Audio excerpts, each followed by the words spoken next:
Collinsville is where it's at, so when we on the field of court, they better be aware of that. They scared of that. Of course, look at the ceiling. What up, Mr. Floyd? Yeah, Collinsville. And yes, I'm glad to say that I'm a Kahok. I'm about to graduate. Yeah, you know what it is. Collinsville High School, a champions. Yeah, screaming that's us. And when we on top, boy, quit fussing. All around my town, everything is white and purple, white and purple, white and purple, white and purple. We shut it down for the school and the sports team. White and purple, white and purple, white and purple, white and purple. White and purple, yeah, I know you see it, and purple, you already know. It's little easy peasy and that boy lay low. Yeah, you know what it is. Collinsville High School, a champions. Yeah, screaming that's us. And when we on top, boy, quit fussing. All around my town, everything is white and purple, white and purple, white and purple, white and purple. We shut it down for the school and the sports team. White and purple, white and purple, white and purple, white and purple. I'm by my white and purple, Scarface and DJ Screw. We on the peak of the mountain, best at what we do.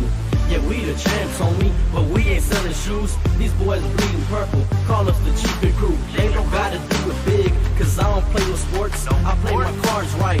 Now a good report. When Dub 12 comes, it's time to roll off. I'm in the back cause everybody rolling with me, K-Hawks.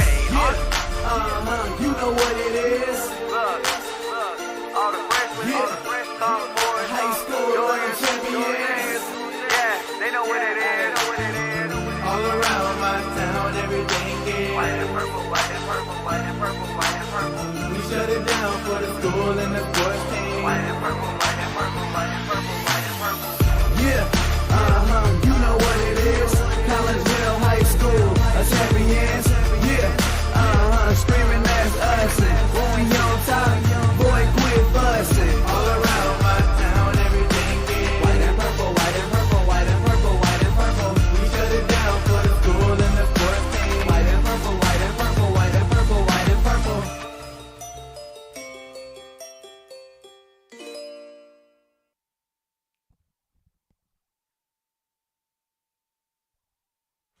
And a very good evening, everyone, and welcome to Belleville West High School here in Belleville. We are here for some girls soccer action as your Collinsville Kahawks get ready to take on the Belleville West Lady Maroons. And again, my name is Todd Duke. Welcome in to the pregame show brought to you today by Chiropractic Works in Collinsville, owned and operated by Dr. Chris McCluskey. He and his crew are focused on helping as many people as possible live high-quality lives all through chiropractic care and wellness. You can visit Dr. McCluskey at Chiropractic Works in Collinsville, 410 Regency Center. That is just off of the Beltline Road in Collinsville. Give them a call at 343-3602 or online, chiropracticworkscollinsville.com. And again, my name is Todd Duke. Welcome into tonight's broadcast. We have 4 games in a row for you, starting tonight with Lady Kahok Soccer. Tomorrow we'll feature little boys volleyball action for you. We'll have more girls soccer for you on Thursday. That's senior night at home. And then we will conclude the week Friday afternoon with a little Lady Kahawk softball action. So let's get things underway here as Collinsville comes into Belleville West with an overall record of 2-10-1. Kahawks are 1-5 in Southwestern Conference play. Belleville West, they come in at 6-7-1, and they are 1-4 in Southwestern Conference play. Jason Mathenia in his 22nd year as the head coach here at Belleville West of their Lady Maroon soccer program. 245 wins, 178 losses, and 38 ties. Jody Munoz is in her first year as the Lady Kahawk soccer head coach, suffering a little bit of growing pains here in her first year at 2-10-1 on the year. Collinsville, with that 0-0 tie against Oakville on Saturday, saw their overall average of goals per game drop under 1. It was at 1.2 before that game, and now it is 0.9 goals per game. Defensively, they're giving up 2.5. That's about what Belleville West score on average at 2.7 goals per game, but their defense gives up quite a little bit more than Collinsville does, almost a goal a game at 3.4 goals per game. Collinsville has not won a game since a 3-2 home win over Belleville West on March the 29th. Since then, Kahawks are 0-5-1. They are coming off of that 0-0 tie against Oakville at Lou Fuse Soccer Park on Saturday. That was part of the Parkway College Showcase. That 3-2 win over Belleville West was also the last time Collinsville has scored a goal. Kahawks have been outscored 14-0 in their last 6 games in that 0-0 tie versus Oakville. Kahawk goalkeeper junior Addie Johnson was named player of the game. 0 goals on what I think is 16 shots on goal. I just counted up the shots that Oakville put in the STL Today site, and that's what it added up to. Collinsville didn't have any stats on there when I was doing all my homework, so I don't know if they've updated that or not. The only thing I can figure out is that Collinsville got 3 shots on goal because Oakville posted their goalie numbers. Lady Maroons, they are heating up at the midway part of the season. Belleville West with 3 wins in a row after last night's win at Breeze versus Mater Dei, a 4-1 win on the heels of back-to-back games at Lufuse Soccer Park with a 7-1 win over Jeff City on Friday and a 6-5 win over Capital City on Saturday. Excuse me.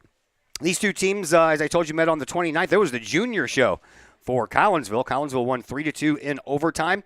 All juniors, excuse me, figured in the scoring and, of course, the goalkeeping. Junior Sophia Kiefner with 2 goals. Junior Georgia Cox with the other one. Kiefner with the game winner with 4 minutes left in the second overtime. Junior Allison Hennessy and junior Jordan Gary had the assist on the goals. Junior Addie Johnson in goal with the win. Addie Gagan and Caroline Mathenia with the goals for Belleville West, with Emma Hubble in goal. She allowed 3 goals on 9 Kahawk shots. We will take a break. When we come back, well, number 1, Brett Borm is going to join me on the other microphone. Number 2, my pregame guest. And that interview comes your way next. Grace Lanier, senior defenseman for your Collinsville Lady Kahawks, was kind enough to join us, and we'll pass that conversation on to you next as the Chiropractic Works pregame show continues here on the Kahawk Sports Network. As the Director of Sports Medicine at Next Level Performance Institute, I oversee the care of all of our athletes, many high school, collegiate, and professional. Our goal is to help athletes stay on the field and maximize their performance.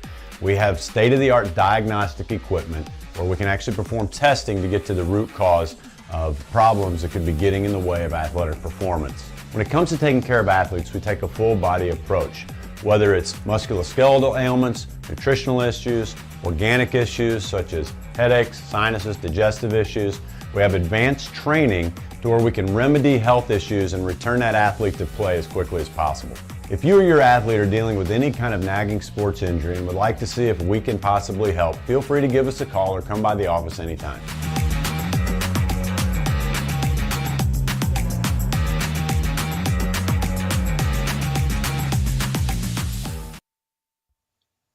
Code 3 Barbecue Supply, home of Code 3 Spices, is first responder owned by proud Kahawk alums.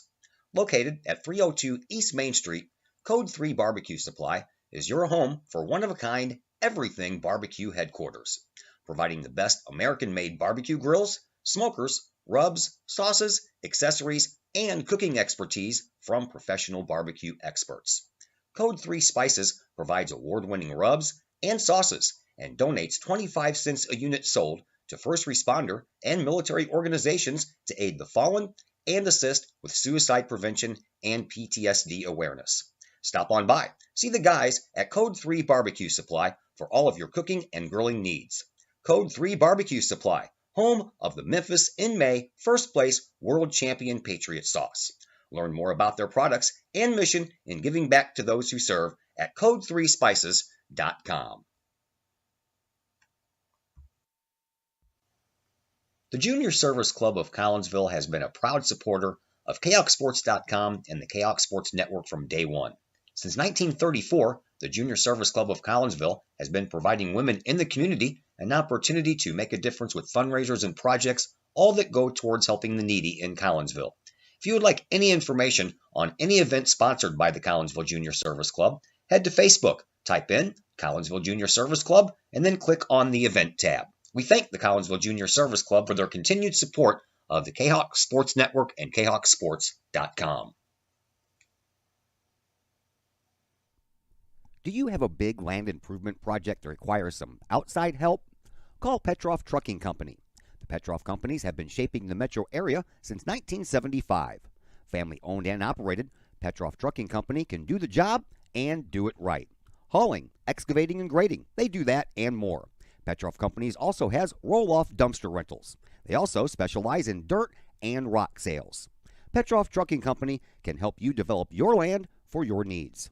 Petroff Trucking Company. Check out their website, PetrovTrucking.com or give them a call, 618-797-6100. Petrov Trucking Company, shaping the metro area since 1975. At Chiropractic Works, our mission is to help as many people live as high quality of life for as long as possible without the use of drugs and surgery. We have state-of-the-art testing available to see if we think we might be able to help you with any health issues that you're dealing with. Whether it's neck pain, back pain, headache, sinus, allergies, numbness, tingling, shoulder, elbow, wrist, hip, knee, or ankle problems, we've helped many people solve these issues without the use of drugs and surgery. If you'd like to get to the root cause of your health problems, feel free to give us a call and schedule a consultation or a new patient exam to see if we think we might be able to help you.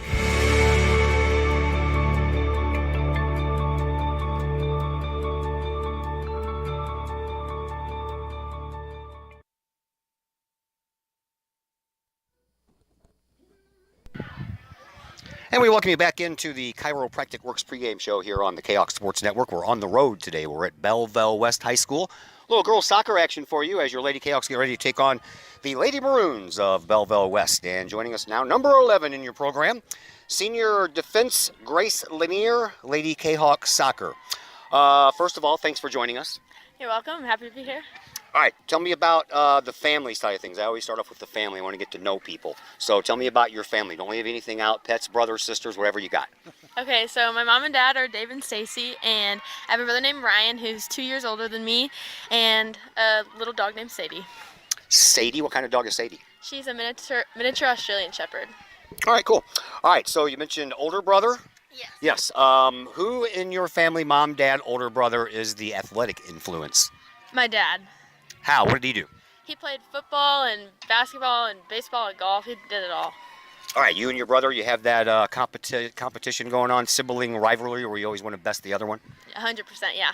In everything, like Monopoly and board games and swimming and everything. So tell me about the best competition you ever had with your brother where you won. Well, Monopoly is banned in our house because of us, because I beat him in a board game and he flipped it over. So I think that was my best victory over him. All right, junior and senior year, you made the varsity roster. Obviously, your sophomore year, there wasn't any soccer going on or anything in the spring for that matter. So tell me, start with the pandemic year that you lost and work your way up to junior year and now senior year and your growth as a Lady Kahok soccer player. I feel like, well, sophomore year, clearly we were really upset that our season got canceled, and we were really excited to play with the senior class because the class of 20 was a really good class.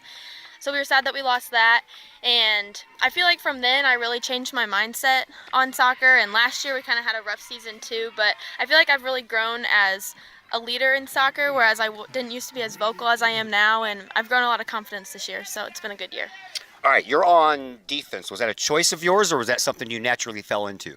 I've played defense my whole life for as long as I can remember. It's just always where I've played, so. So you like to let other people have the limelight and score the goals. You want to stop the goals, correct? Tell me about the best defensive play you ever made. In high school or just like in general?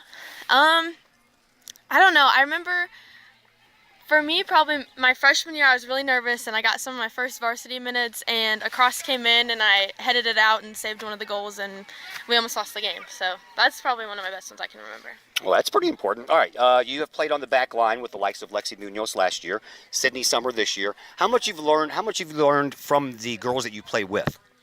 I've learned a lot, especially from players like Lexi and Maria Voss, who we also played with last year, who now play at McKendree and Swick, and they're really good players and really making their way in those programs. So it's really helped me to learn different things, even if it's just as simple as like using a different foot to make the play go smoother or something like that. It's been really helpful. All right, this is a segment I call My Favorite Things, Your Favorite Things. Your favorite music? I really like country. My favorite would probably be Morgan Wallen. Favorite movie? Oh, that's a tough one. I really like The Notebook.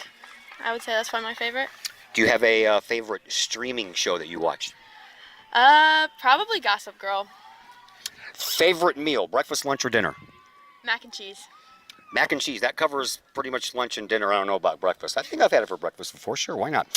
Favorite sweet snack? Probably ice cream, 100%. Favorite salty snack? Pretzels.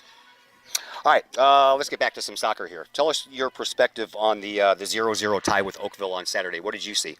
I really think we had a chance to win that game. We came out the first half really hard, and we had a bunch of chances. We've kind of been having that problem all season. We just can't find the back of the net. So I think it was a good game. Second half wasn't as good as the first half, but I really think we're starting to hit our stride, and I think we're going to hit a winning streak soon. Let's hope so. Starting with Belleville West tonight, you guys have already beaten them 3-2 at your place. Your recollections and your memories of that game? I just remember the energy was really high, and I feel like we really went back and forth the whole game. They really have some good players, so it's not an easy game, but I just remember the intensity being really high and just a lot going on. It's kind of hard to remember a lot. So you have them again tonight at their place. What do you want to see out of your team? I really want to win tonight, so that's probably about it, yeah. Goals, and more goals. Yes. Grace Lanier, thank you for joining us. We appreciate it. Thank you. All right, that is senior defenseman Grace Lanier for your Lady Kahok soccer team. We'll take a break here on the Chiropractic Works pregame show. When we come back, the starting 11 for each side. We'll bring those to you next on the Kahok Sports Network. At Chiropractic Works, our mission is to help as many people live as high quality of life for as long as possible without the use of drugs and surgery. We have state-of-the-art testing available to see if we think we might be able to help you with any health issues that you're dealing with. Whether it's neck pain, back pain, headache, sinus, allergies, numbness, tingling, shoulder, elbow, wrist, hip, knee, or ankle problems, we've helped many people solve these issues without the use of drugs and surgery. If you'd like to get to the root cause of your health problems, feel free to give us a call and schedule a consultation or a new patient exam to see if we think we might be able to help you.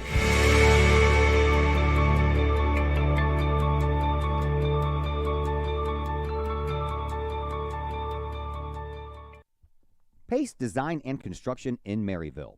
Whether building a new home, making an addition to the home you currently own, or finally getting around to that remodeling job you've been putting off, Pace Design and Construction in Maryville can help. Pace Design and Construction is a building and remodeling contractor you can trust. They provide the highest quality, they are dedicated to their customers, and are committed to completing your project on time and within budget. Pace Design and Construction in Maryville. Give them a call at 618-407-5466, online at pacedesignconstruct.com, or on Facebook at Pace Construction Design. Hi, Purple and White fans. This is Dan Mode, class of 1989. I'm with New American Funding. Myself and New American Funding are proud sponsors of Kahok Athletics. As we have great coaches at CHS on all the courts, fields, and tracks, we like to coach you through the home buying process and refinance process. If there's ever anything we can do, I can be reached at 618-973-5343 or www.danmodeloans.com. Let's support our student athletes at CHS. They deserve the best. Thank you for your time, and go Kahawks.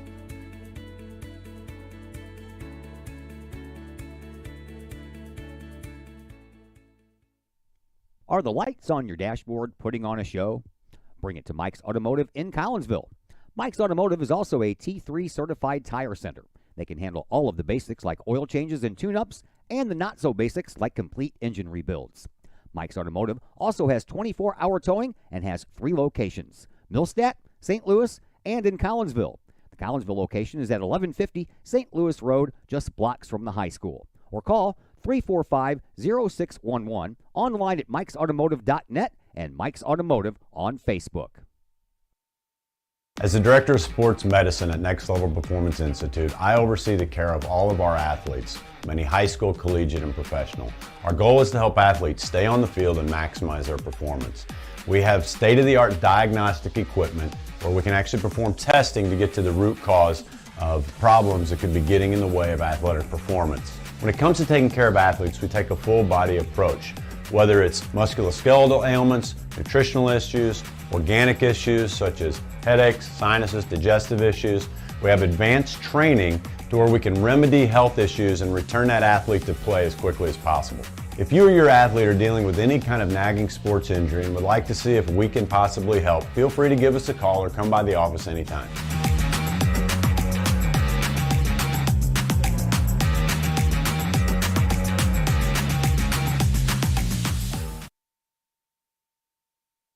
And once again, welcome back to Belleville West High School. I am Todd Duke, and we're glad that you're with us on the Kahok Sports Network as we get you ready for this game between Collinsville and the Belleville West Lady Maroons. On the other microphone, none other than Mr. Brett Borum. How are you, sir?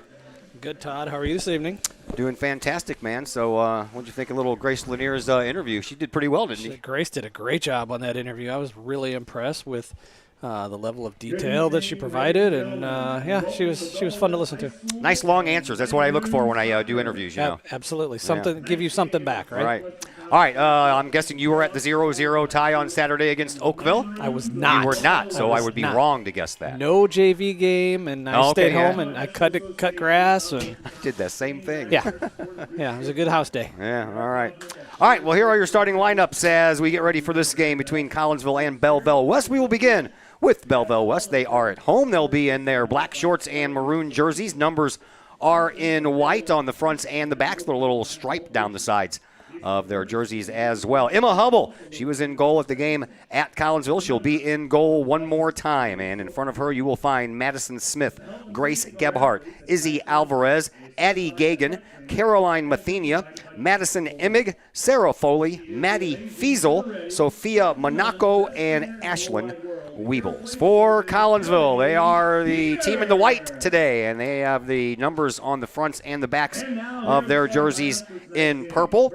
And not much else than that going on with Collinsville's uniforms here today. The girls that are not playing, they're in hoodies. They're smart.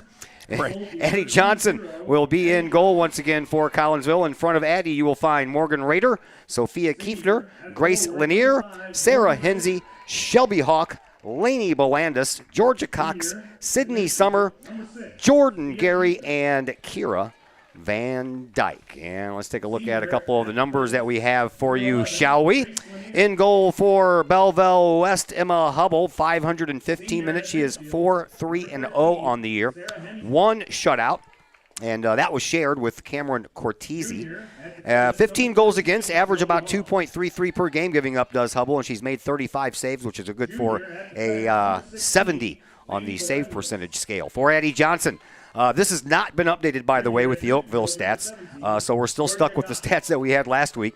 520 minutes, 2 wins, 8 losses, 1 tie. That one's in there because I put it in there because I knew. 1 shutout. I guess that would be 2 shutouts now, even though it's a tie. It was still considered a shutout.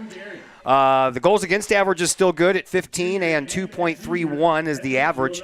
And more than 25 saves now after what I think might have been a 16-save effort on Addie Johnson's part. Oakville had their stats posted on the STL site, and they had all the girls listed with their numbers of shots on goal. Now, I don't know if that is them kicking it toward the net or if they were actually on goal. Well, I'm not sure, but what I will say is I did notice that Addie Johnson was named the player of the game in that game on Twitter with the Parkway Showcase. Which would make sense if you made 16 saves. Correct. Yeah. So I don't know that for sure right now, but that's what I am going with. As of Thursday's game, she had a save percentage of 62, so I'm sure that's gone up just a little bit as well. Collinsville, leading goal scorer still is Megan Jeremiah. She's stuck at 3 because she's injured and not playing. Everybody else has been stuck for the last 7 games. Georgia Cox, Sophia Kiefner, and Morgan Rader all tied for the team lead with 2 goals apiece. Addie Gagan, who's being introduced right now, has 3 goals, but the goal leader is Caroline Mathenia. She is the coach's daughter. 18 goals on the year, 10 assists, good for 46 points, and she's had 3 game-winning goals. You have to keep your eye on her. Got to keep our eye on Mathenia and Gagan both. Gagan can be a dynamic player, getting up the right side on the wing, and both really good dynamic players. And if you forget about either one of those, don't forget about Sarah Foley. She comes in with 11 goals and 11 assists. So, a couple of pretty good ones there. All right, final break coming up. National Anthem is next, so we will step aside for just about that time, and we'll be back here in just a moment on the Kahok Sports Network. Just because you can cut your own hair doesn't mean you should. The Shop, a great place in Collinsville for men and boys haircuts, is where you should take your hair. The Shop is owned and operated by Collinsville High School graduates Danny Kress and Jody Neiman, and is located at 103 South Seminary Street in Uptown Collinsville. The Shop isn't just another place to get a haircut, as Danny and Jody take great joy in getting to know their clients and look forward to turning those clients into friends. When you sit in a stylish chair at the Shop, Jody and Danny pride themselves on getting to know you well enough to say, "The usual?" So, men and boys, if you're tired of the same old cookie-cutter approach to haircuts, check out Danny and Jody at the Shop.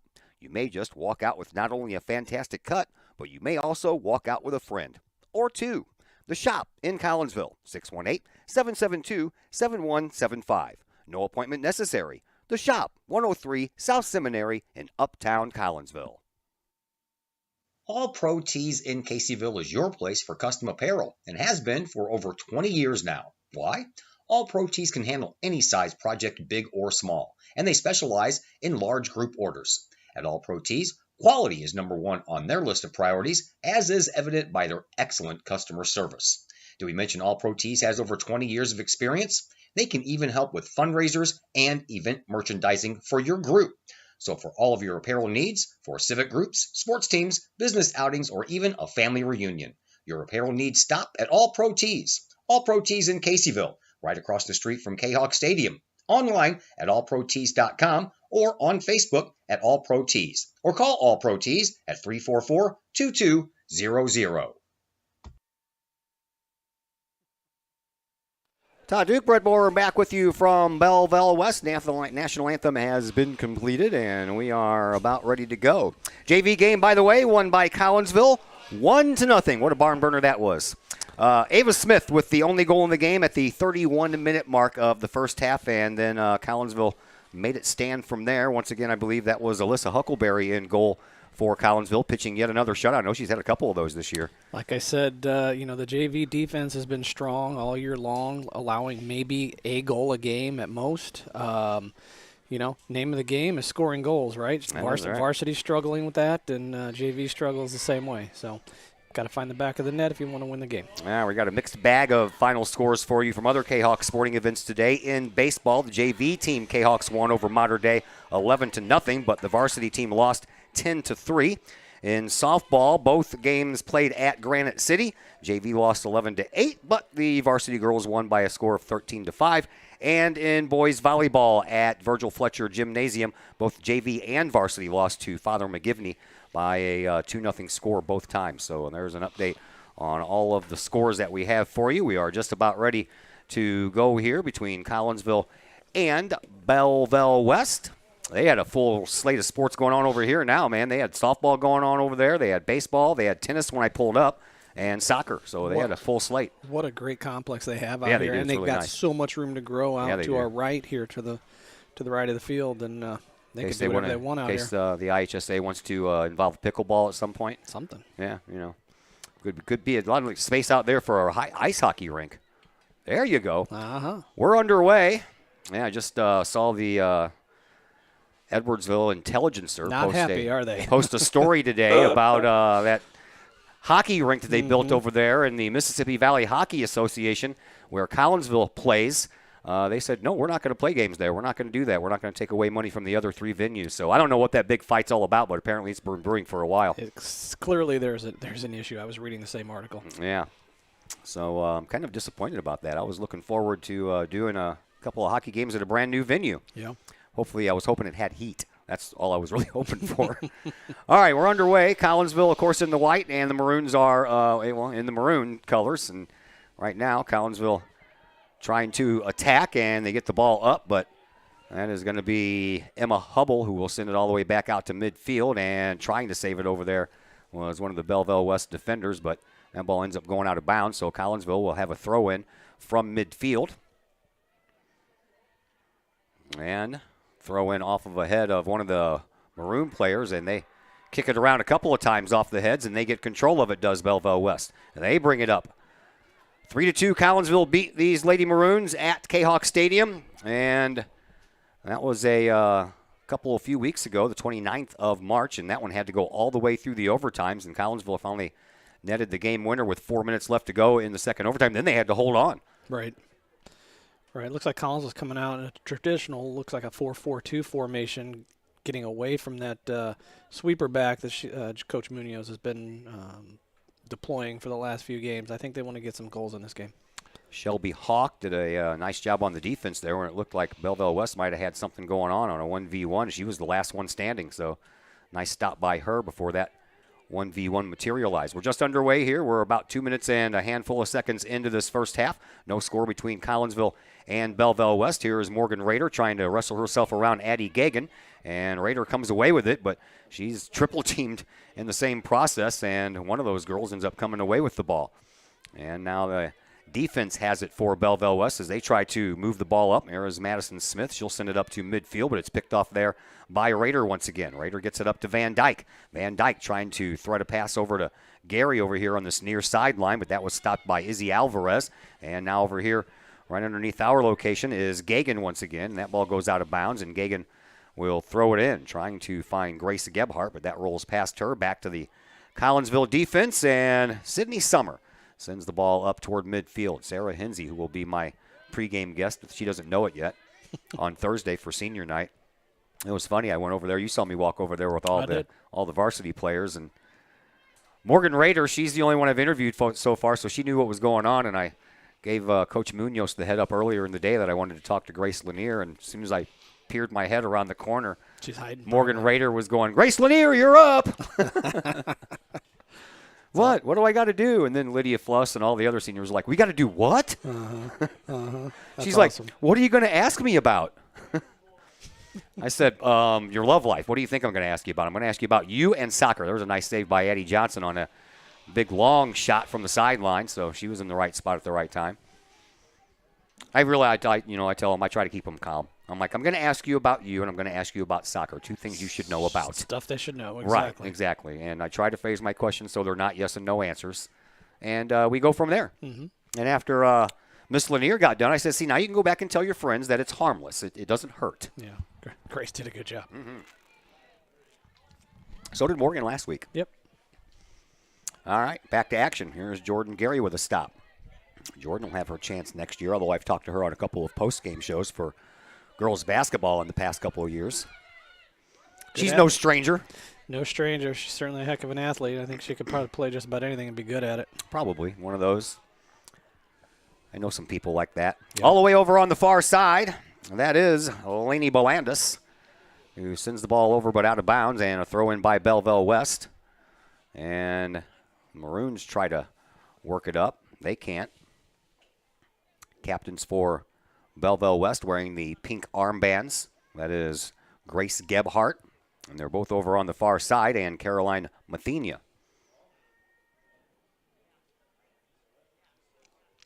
So far, pretty quiet beginning of this first half. Pretty neutral right now.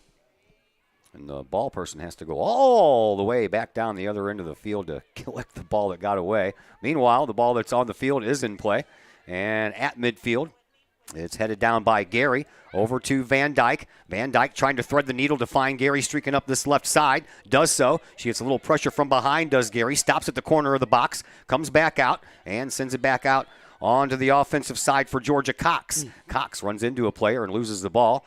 And then Belleville West brings the ball back up. Addie Gagan tugged on a little bit there by Cox. No call on the play, though.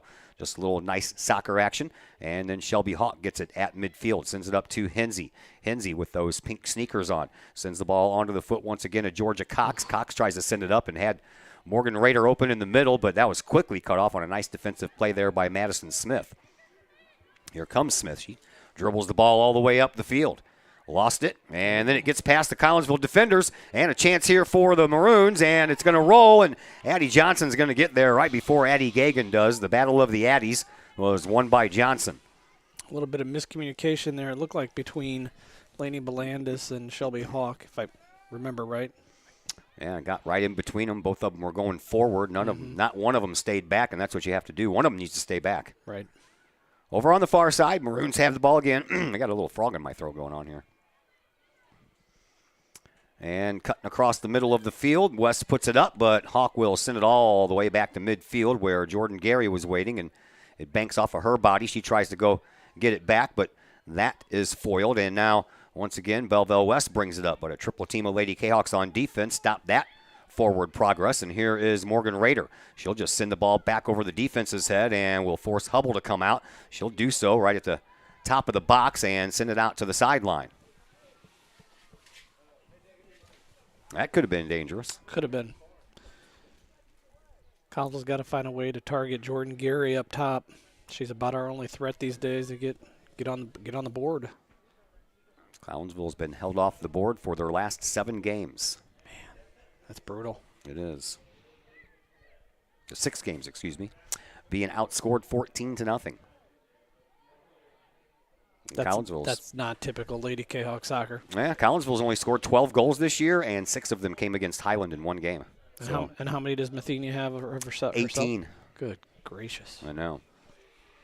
It's been a bit of a struggle here under first-year head coach Jody Munoz, but I'm sure that the team will work out of it. You know, this is as high school coaches look at things, the regular season is just practice to get yourself ready for the playoffs. Correct. And that's if you right can, around the corner. If you can build up progress and get yourself better as you head there, then you have a better chance of doing some damage in those playoffs. I do know the coach was pleased with their play on Saturday at the Parkway Showcase. Yeah. Just couldn't find a result.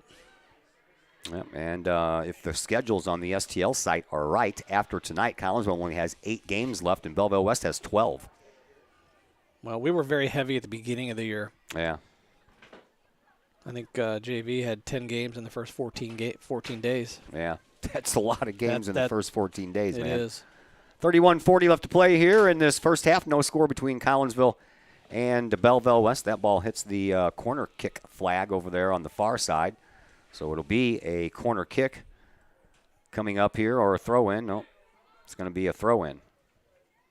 Wasn't sure which side of the flag that went out on, but needless to say, Collinsville needs the little defense. There's a nice job by Shelby Hawk stepping up, because if she wasn't there, that would have been trouble for Addie Johnson. Absolutely. There was could not tell which Belleville West Maroon forward that was, but they would have been one-on-one with Addie. Oh, yeah. Shelby did a great job stepping in. Ball knocked out of bounds once again over on the far side. And another throw-in coming up here for Belleville West. Back it goes, this time to Madison Smith. Smith will send it to the middle of the field, and that's where Maddie Fiesel is, and she tries to wrestle herself around a Collinsville defender. It ends up on Van Dyke's foot. Van Dyke will try to track the ball down and get it back before it goes out of bounds, and try to leave one for Jordan Gary to track down, but the defense gets there first, but Gary doesn't care. She just bounces off of the girl, comes around on the left side, looking for a little bit of help, but that ball's poked across the sideline. It'll be a throw-in there for Collinsville. It's a great run by Jordan. Looking for a little support to play that trail ball back. Wasn't there. Shelby Hawk will take the throw-in honors, try to find Gary just outside the box. She does. Gary centers. Can't get rid of that frog, man, I'm telling you. Bounces all the way out the other side for Hensey. Hensey tries to eye things, sends one toward the goal, and that one goes wide, far post side. And it'll be a goal kick restart here for Emma Hubble. I think Sarah Hensey would like to have that ball back. She's usually a pure ball striker. Shanked it there off of her left foot. Sure did. Probably could have moved the ball a little far farther forward, too. She might have had another step or two. You're right. The baseball game is over across from us, and the softball game looks like it continues. I think it looks like it's 5-3, not in favor of Belleville West. I'm not sure who they're playing. I went to my first this will be a shocker. Born and raised Collinsville kid. Went to my first Kahok baseball game this weekend. Did you really? First game ever. Varsity game? Yeah. Yeah. Well, at least you saw a winner. I did. Yeah. Mm-hmm. It's a good time. A beautiful day. Beautiful day to catch a ball game. Yeah, Saturday wasn't bad, but the rest of the time, Easter was very windy and cold, and then it got rainy. I'm telling you what, man, this weather's just not right. Yeah. It's not.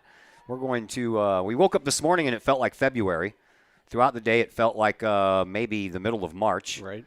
And apparently this weekend it's going to feel like June. You're right. And then Monday it's going to go back to maybe feeling like April. It's weird, man. It's been back and forth, but nothing sustained. The only thing that's been sustained is the cold. 28:40 left to play. I'll get off my soapbox now. Nothing I can do, man. You can't. There's no one to complain to about the weather that can do anything about it. Nope. 28.5 minutes to go here in this first half. No score between Collinsville and Belleville West.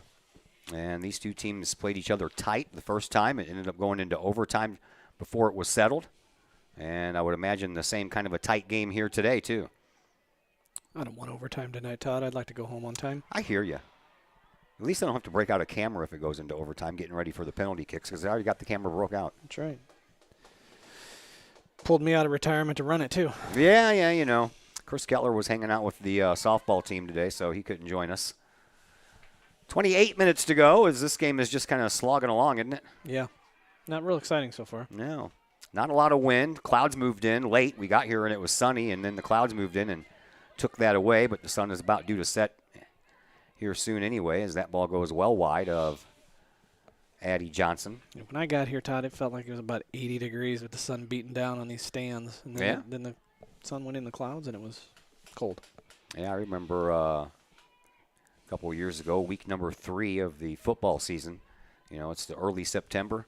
Yeah. But it was a heat wave, man, and I climbed into this thing, and I'm like sweating. I'm just pouring sweat. Back out toward midfield it goes, Belleville West. They bring it up. That's the one thing that has been a little bit consistent is Belleville West has spent a lot of time in the offensive zone. Collinsville, not so much. That's the one thing I noticed every time I looked up at that JV game. Collinsville was in their offensive zone almost every time I looked up. Yeah, that ball might have made it into our defensive third maybe 5 times the entire game. Yeah. So here is Belleville West keeping the ball in their offensive zone. Collinsville trying to wrestle the ball back. Van Dyke over here on this near side trying to get it away from Gagan. Gagan sends the ball back out toward the football 20-yard line over here onto the near side for Alvarez. Alvarez sends it back into the middle. A little tug there by Georgia Cox and a late call. Not sure what the call is either. I think it was a late call on the tug. Georgia got a hold of a little bit of jersey there off of Maddie Fiesel. And Belleville West is going to have a free kick from pretty close in. This one's going to be about 25 yards out. Yeah, this is dangerous. And it's going to be you-know-who taking it. Mathenia, of course. Looks over to her dad, who's there on the sidelines. Big, long black coat. And here is Caroline's kick. And Collinsville stops it with a header out front. That was nicely done there. And Kahawks still trying to get it out of there, and they're having a hard time doing so. And finally, they get it out back toward midfield. But there's a host of maroon jerseys back there just waiting for it. 5 maroon jerseys, not a single Kahawk jersey anywhere within 20 yards. Another whistle on the play. Not sure what this one's for, but it's going to go Collinsville's way. They'll have a free kick, too, but instead of being 25 yards away, it's going to be like 75 yards away. Okay, maybe 80. Sydney Summer will boot it into the little bit of a breeze that is blowing from left to right here at Belleville West. She sends it up past midfield. That is off of the head of Van Dyke and into the Kahawk bench. So a throw-in coming up here for Belleville West, and this is Izzy Alvarez.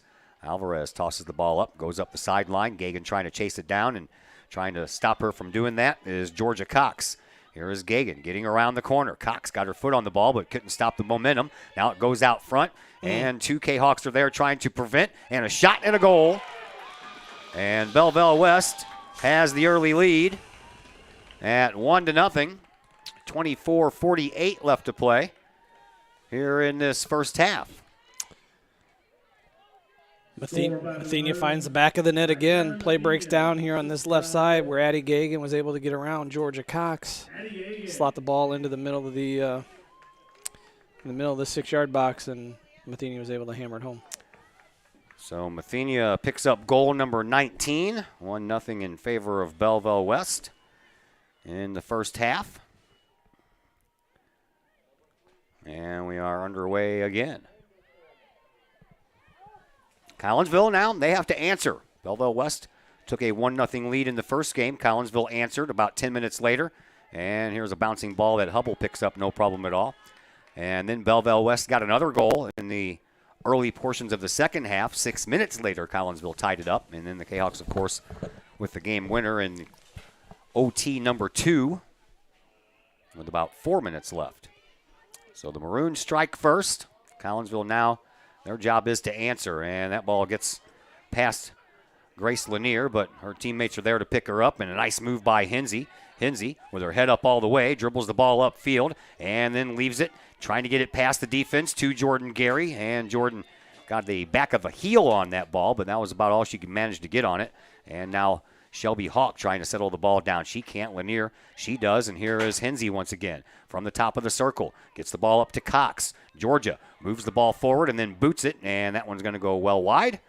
And it'll be another goal kick restart here for Hubble. I wish that Georgia would have slowed things down a bit and set things up. Yeah, I feel like Collinsville's come out for the first 17 minutes. Been rather lethargic, wouldn't you say, Todd? Yeah, I think so. Pace is real slow. Not much fire at this point. Not much pressing going on. Right. 23-15 is what we have left here in this first half, and Collinsville trying to keep it in the offensive zone for a while to give themselves a chance to tie this thing up. Back to Georgia Cox, and that was close to being on the foot of Van Dyke, but she couldn't quite get there, so Collinsville sends it back to the defense. And here is Grace Lanier, our pregame guest. It's got to be quicker, Grace. And now Belleville West will take over, but that didn't last very long. Collinsville gets the ball up off of a leg belonging to Belleville West. Gary over there on the far side now trying to chase it down, but she's not in the middle to help out. Here comes Collinsville around the corner, and a little stop there. That one's still in play. Nicely done by Kiefner, and then the ball ends up going over the line, and Collinsville will have a corner kick. Softball game just ended over on the far side of the field where that corner kick flag is, just on the other side. Like to see someone here get a hit on the ball.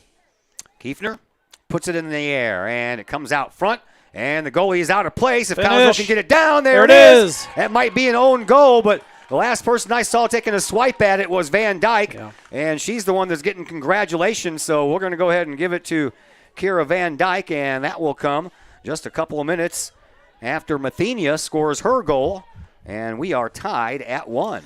Not a pretty goal by any stretch of the imagination. Kind of sloppy, but a goal is a goal at this point. Collinsville finally has that monkey off their back. Kira Van Dyke. Van Dyke. I don't know who the assist was. I couldn't tell from here.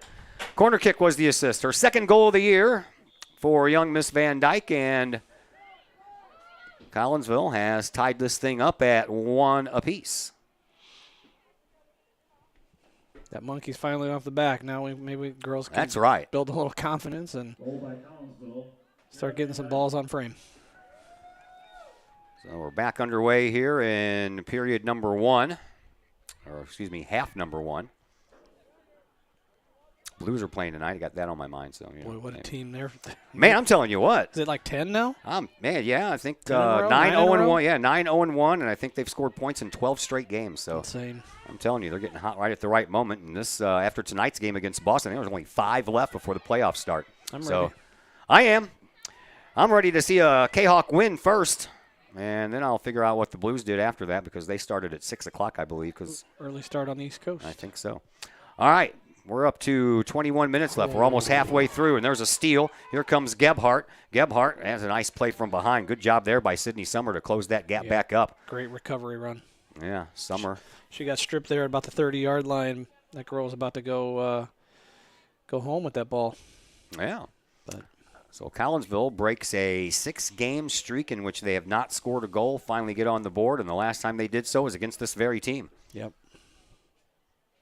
Who had that game winner in overtime? Do you remember? That was Kiefner. Kiefner. Yeah. She had 2 goals in that game. It's tough when your leading scorer has been out for the last 6 or 7 games. Yeah, and she's still your leading scorer. Yeah. That is, and with only 3 goals. Right. So now Van Dyke joins Georgia Cox, Kiefner, and Morgan Rader as 2 girls go tumbling down, and we're going to get a whistle here, and that one's going to end up going against Belleville West. So Collinsville will get a free kick here. This one's going to be a lot closer than the last one, which is from like 85 yards away. So we'll see what Sydney Summer can do with it here.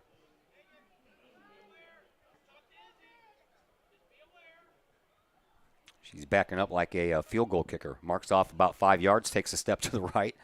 And she'll plant one that's going to end up right in the middle of the box, but it's headed right back out. And now it's a game of chase.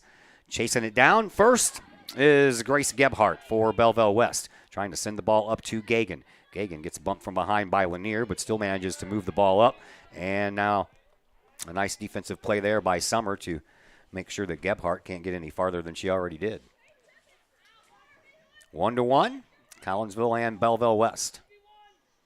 Over here on this near side down in the corner, Collinsville trying to step it up. Nice play by Shelby Hawk. She's played pretty good so far this game. She has. Mm-hmm. She's had a little bit of energy. Collinsville gets it up to Rader. Morgan surveys things, sends it into the middle of the circle for Hinsey. She gets pressured from behind, looking for a little help. Tries to fend it off, gets it over here to Van Dyke. Van Dyke was trying to find Jordan Gary, but Gary kept streaking to the left and the ball went to the right. But Van Dyke will have another chance here. Sends the ball up and trying to find that time Georgia Cox. Cox will get the hold of the ball anyway and will send a little soft pass over to Morgan Rader. Rader trying to reverse direction. She does so. Nice play by Morgan. She'll send the ball over to Georgia Cox. Nice Georgia sends one. That's a bouncer, and it was probably going to go a little wide anyway, but Hubble picks it up before it could get any farther than that. 1-1, 18-25 left to play here in this first half. I'm Todd Duke. Brett Borm on the other microphone. Glad that you're with us. Evening getting a little more on the chilly side now that the clouds and the sun has moved in. And here is Gagan with an opportunity. She'll turn, and a nice play there on the defense by Sydney Summer. Boy, Johnny on the spot there. She was in the right place at the right time and just got to that spot in the right time. She was. In that situation, I'd like to see Addie Johnson come off her line and try and win that ball there in the top of the 18-yard box. That should be a goalkeeper's ball. So a corner kick coming up here for Belleville West. By my count, this is their third one in this first half. And here is the try by Mathenia. She'll send it all the way to the middle, and that ball is headed almost right back to her.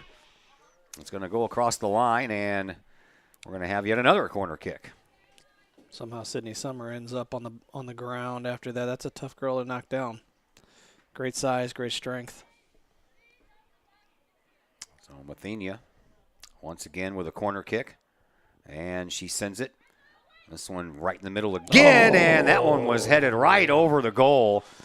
As a couple of Kahawks went up to try to get ahead on that one as well, but Collinsville's got to get bodies on that ball. Well, that was a well-struck ball, just a little bit too much height, and Madison Smith is beside herself. She was walking up the field in disgust that she couldn't get that one to go in. She didn't miss by much. No, she did not. There is Summer sending the ball out. And Belleville West, they are moving up on the play while the ball was in midair. Collinsville was not. And Collinsville lucky to get the ball back here as Belleville West, they had their eye on the prize. Here is Jordan Gary over to Van Dyke. Kira right in front of her own bench. Has Morgan Rader up, but that one just banks off of the body of Alvarez, and to the sideline it goes. Jordan Gary with it. She'll send it on back to Belandis. Belandis will send it to midfield. Sarah Hinsey will take over right at the Belleville West logo. Over onto the far side now. Kahawk's working the ball up. That's Hawk. She threads the needle trying to find Morgan, who is coming up toward the middle portion of the box. At the same time, Kiefner was coming up the sideline. Looks to me like Collinsville's made a formation change here. Sydney Summer now back towards that traditional sweeper role. Lainey Belandis moving from the right to the left, and Shelby Hawk moving out to the right. Not sure what Coach Munoz saw to make that change, but it's noteworthy. Collinsville keeps the ball alive up to Cox, and then it gets past the defense, and Cox trying to track it down again. And then the ball sent over here to the sideline, and it's going to be off of a Belleville West player, so Collinsville will get a throw in. I was really wishing that Van Dyke would have pinched in a little bit more to try to give some help there to Cox. Yes, got to get numbers forward. We're not got enough people up there to help Jordan. Kahawks. Nice job there by Gary to steal that ball. Over to Hinsey. Hinsey steps around a defender, gets it over to Van Dyke. Van Dyke has to go backwards with it and gets it to Belandis. Belandis gets the ball up to Hinsey. Hinsey gets bumped off the ball, and that ball is going to take a slow ride out of bounds, and it's going to belong to Collinsville, but they're going to lose about 50 yards worth of field position here on this throw-in.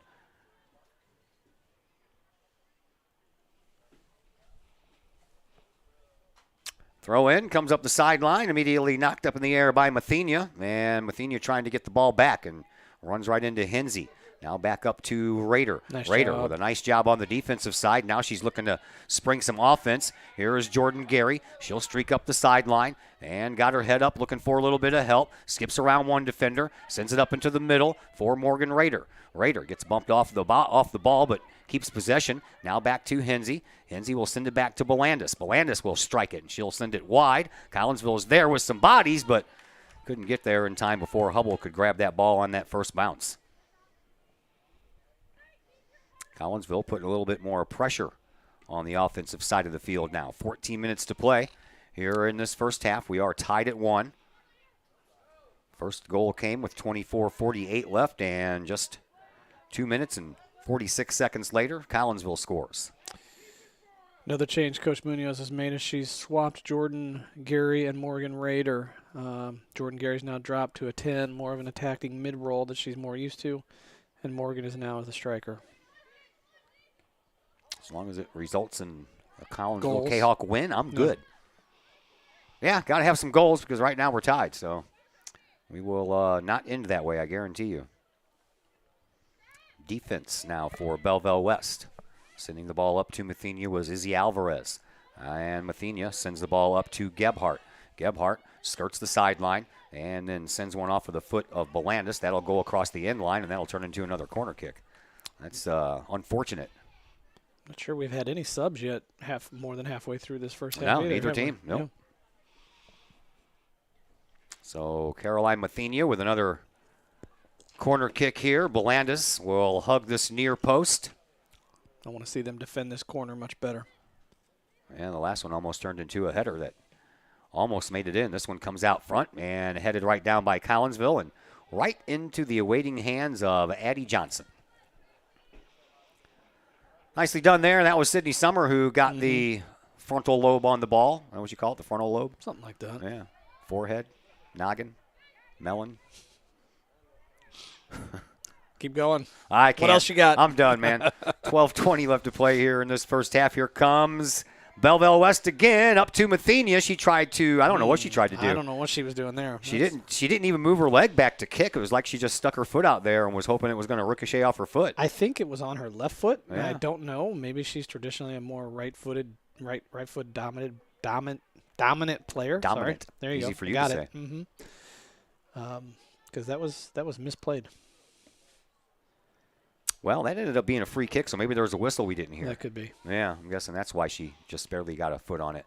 There is Collinsville trying to spring Raider, but unable to complete that process. And now off Mathenia's head to the near sideline. And Belandis trying to track it down and getting a little bit of workout there from Grace Gebhardt in the process. But Collinsville will have a throw-in with 11.5 remaining here in half number one. We are tied 1-1. What's up, Chris Keller? Chris Keller is chiming in on the old chat line. Just saying hi. Yeah, just saying hi. Hi. Maybe he's trying to get other people to join in on the chat line.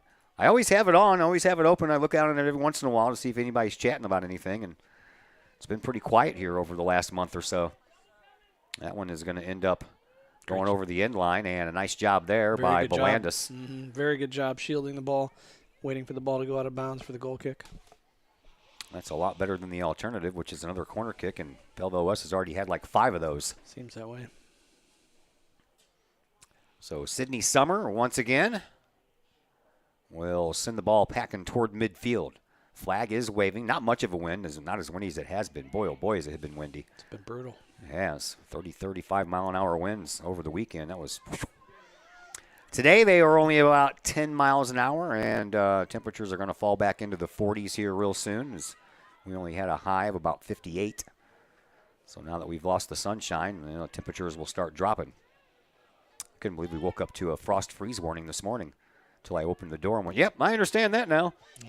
Uh-oh. Well, this one's going to get back, and Belandis is just going to go ahead and kick it on back to Johnson. Addie will send it out to midfield, and over this way now for Georgia Cox. Cox will send it over to the other side.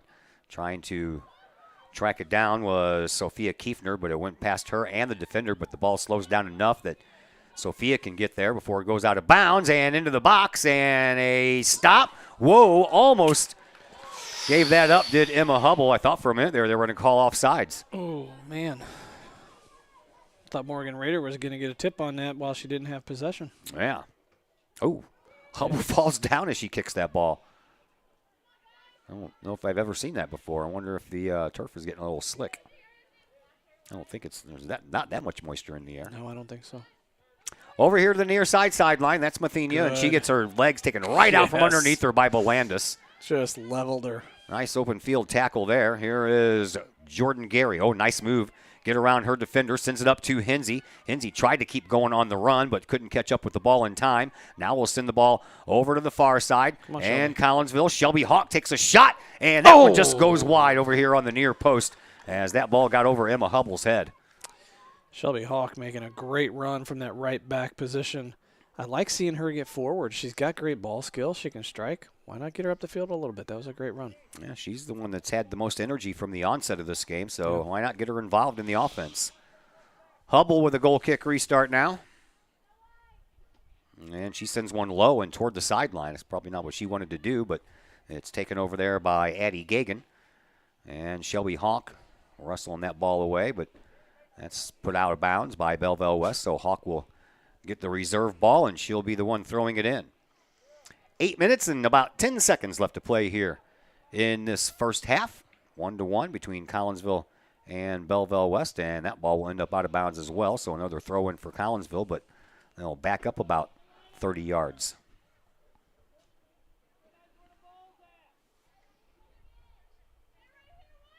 Throw-in comes up to the Belleville West defense. Collinsville, midfielders send it back up the sideline. That ball's out of bounds again, and Collinsville with another throw-in. This time we get to move up about 20 yards.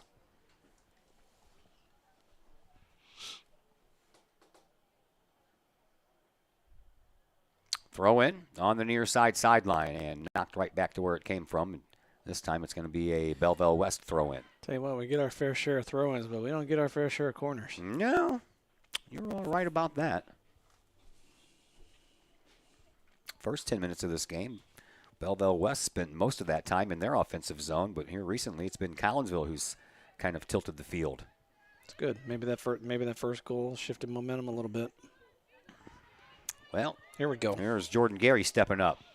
Tried to thread a pass to Morgan Rader, who was all alone coming up the middle, but Collinsville retains it. Here is Kiefner, back to Gary. She steps around a defender, puts one on goal, and that one's going to go wide to the near side post once again. Jordan Gary has such great vision. She saw that Morgan Rader had separation on her marking back and just could not slot that ball in between for her, the 1v1 to goal.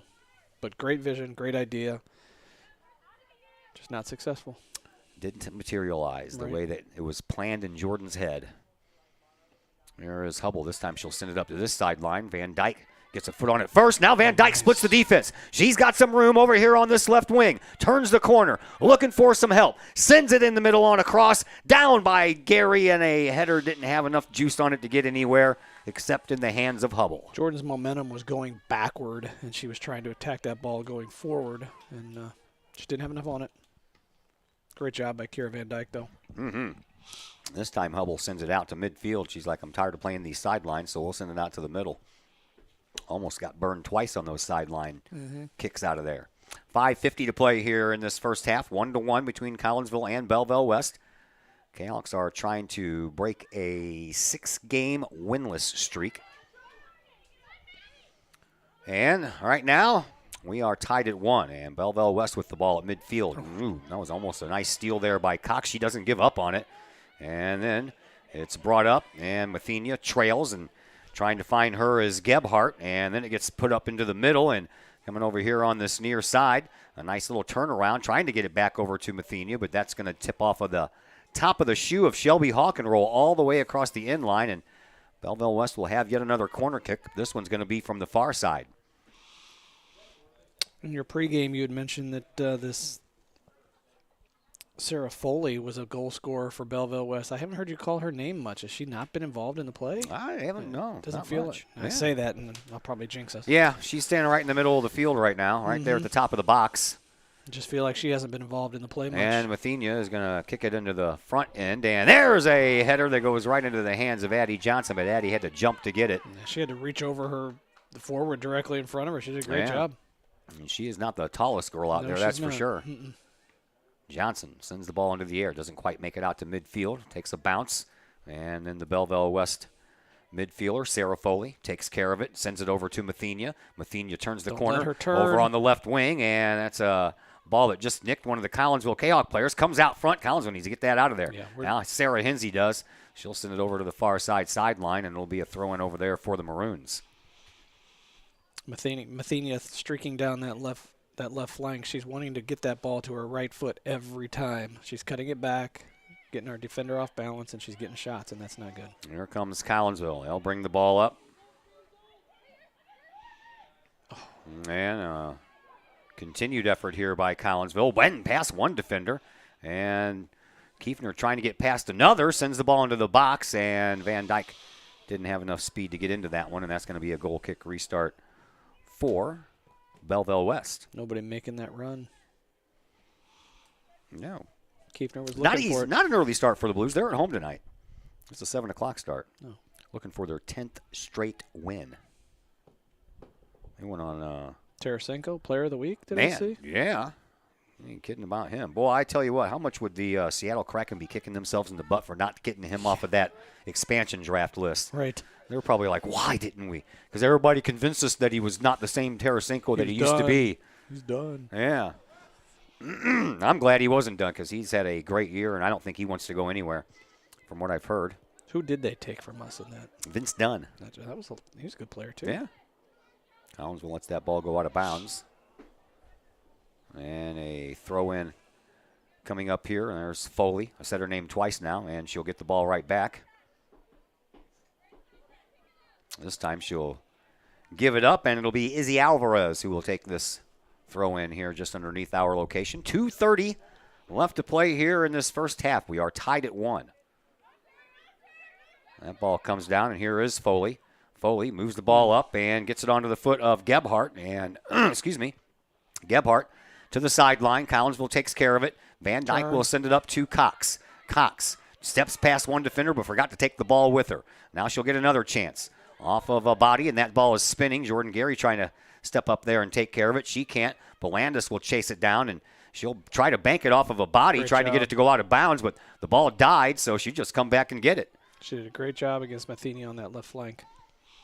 That ball hugs the near side sideline. And then Belleville West working on bringing it up, and that ball's still hugging that sideline over there. Collinsville, they step up and send the ball up toward midfield, but it's brought back out. And here comes Johnson trying to cut it off, and she does, and gets that ball out of bounds before Matheny can get in and get any kind of a goal-scoring opportunity. Addie comes out of that limping a little bit, but she better hurry back into goal because we're already back to action here as Matheny didn't waste any time getting that ball back in. Comes out to the top of the box, and then that shot goes well over the goal. So what I see now is every time Matheny moves on the field, whether she's on the right side, Belandis comes to the right side. If Coach Matheny moves her to the left side, she swaps with Shelby Hawk, and now she's marking. So that's the matchup that Coach Munoz is looking for, Belandis on Matheny. 1 minute to go here in this first half. 1-1 is our score. Goals about 2 minutes and 46 seconds apart. As one play taking place at midfield. And over on the far sideline. Ball ends up out of bounds once again.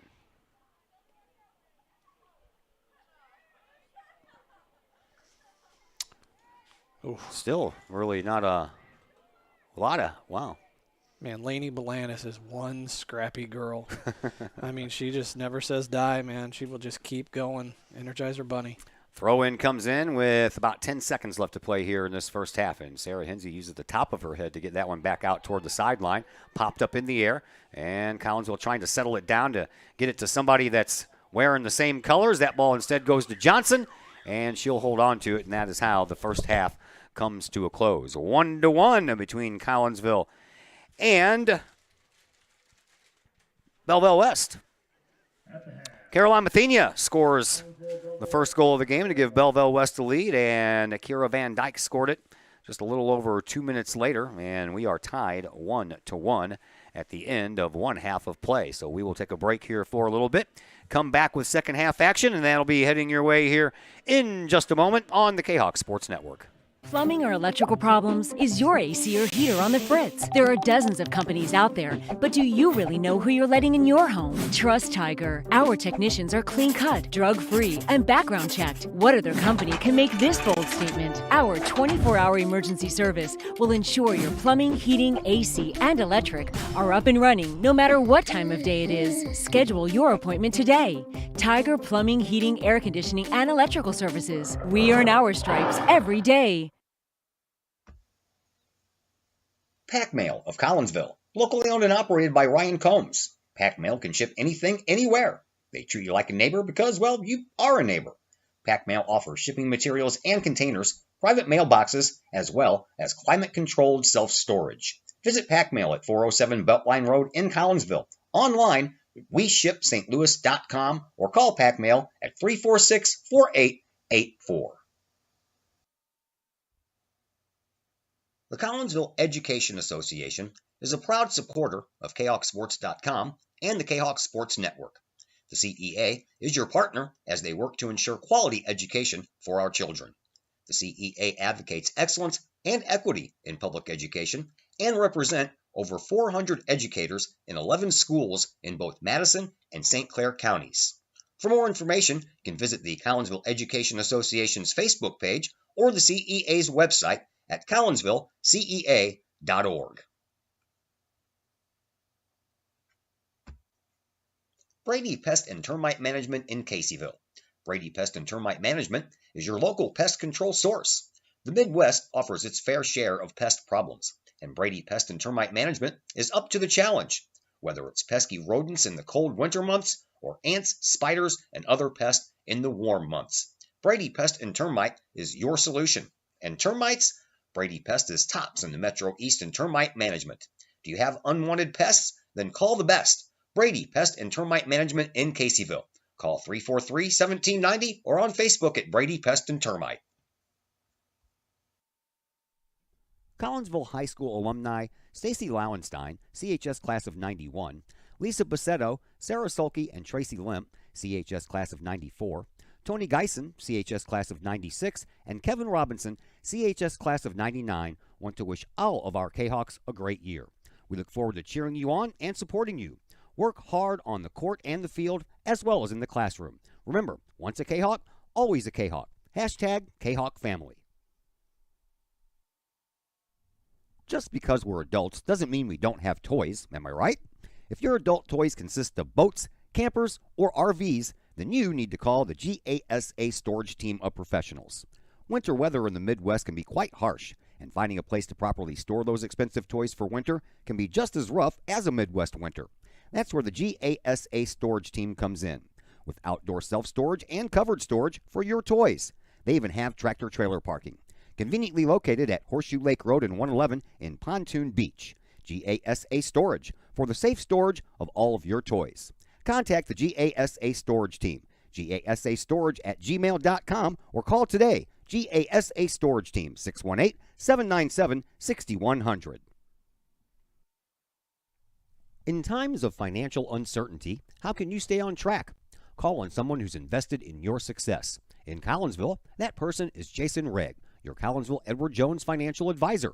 Jason Regg will work to build a complete picture of your financial life, including your unique goals and passions. Jason Regg of your Collinsville Edward Jones office plays a big part in the community and the Collinsville Unit 10 School District with his Kahok Educator of the Month award. To take care of the things along the path of you and your family's financial journey, call Jason Regg at the Collinsville Edward Jones office at 618-344-0252. Edward Jones, member SIPC. The reviews are in. Old Herald Brewery and Distillery in Collinsville is a hit in the Metro East. Folks both local and just visiting the area are calling Old Herald Brewery and Distillery a must-stop destination in Collinsville. Old Herald Brewery and Distillery in Collinsville is located at 115 East Clay Street in Collinsville and is home to one of the only restaurants in the state with their own brewery and distillery that produces some of the best brews and spirits in the industry. And the food? All created by an in-house chef using local ingredients that will please any palate. Old Herald Brewery and Distillery in Collinsville has daily specials for both inside diners as well as offering curbside pickup specials and family size specials. And don't forget to take home a bottle or a growler of beers brewed on site at Old Herald Brewery and Distillery. Old Herald Brewery and Distillery in Collinsville. Check their Facebook page for daily specials, online ordering at oldheraldbrewery.com, or give them a call at 855-8027. The Times-Tribune, Madison County's longest-running leading independent newspaper. The Times-Tribune covers Troy, Collinsville, Maryville, and all the villages and communities of Madison County. From area city halls to sports, including the Collinsville Kahawks and Unit 10 District News. The Times-Tribune covers that and more. The Times-Tribune is a weekly hometown newspaper published every Thursday, and a one-year subscription is only $40 for the printed and online editions. For more information, call the Times-Tribune at 618-667-3111, online at timestribunenews.com, or follow them on Facebook at Times-Tribune. Looking to buy a new home or sell your current home? Trust the Blaylock Group of eXp Realty with all of your real estate needs. The real estate market is hot right now, and you can trust the years of experience the Blaylock Group brings to the table. The Blaylock Group can help you find your dream home, or they can help you get top dollar for your current home. Give Peyton or Emily Blaylock a call today at the Blaylock Group of eXp Realty, 618-780-4622. That's 618-780-4622. The Blaylock Group of eXp Realty. The people of Illinois welcome you. The folks in Collinsville, Illinois, well, they want you to stick around for a while and enjoy the sights, the fun, the food, and of course, the Collinsville Kahawks. The city of Collinsville is a proud supporter of the Collinsville Unit 10 School District. So welcome to Collinsville. Come on over, catch a Kahawks game, or enjoy some of the new places to eat, shop, and have fun. There's plenty to do for the young and the young at heart. Enjoy Christmas at the Collins House during the holidays, tunes at Bloom in the warm summer months, and more. There's plenty to do in Collinsville, so come on over for a bit. The folks in Collinsville would love to see you. For more information, go to www.collinsville.org. Looking for a little bite to eat in a nice, friendly establishment before heading out to a game? Look no further than Elsie's Pub in Caseyville. Just blocks from Collinsville High School, Elsie's Pub is the pub of choice for Kahawk fans, before, after, or even during Kahawk games. Elsie's Pub features a wide variety of traditional bar food like burgers and fries, chicken wings and chicken strips, appetizers like pepper jack mac and cheese bites, fried pickles, and green beans. Plus they have salads, fish, shrimp, and more. Elsie's Pub also features an outdoor patio, a gaming room, weekly poker tournaments, and a pool table, plus enough TVs for all the sports fans. And Elsie's Pub shows Kahawk games live as well as Blues and Cardinals games.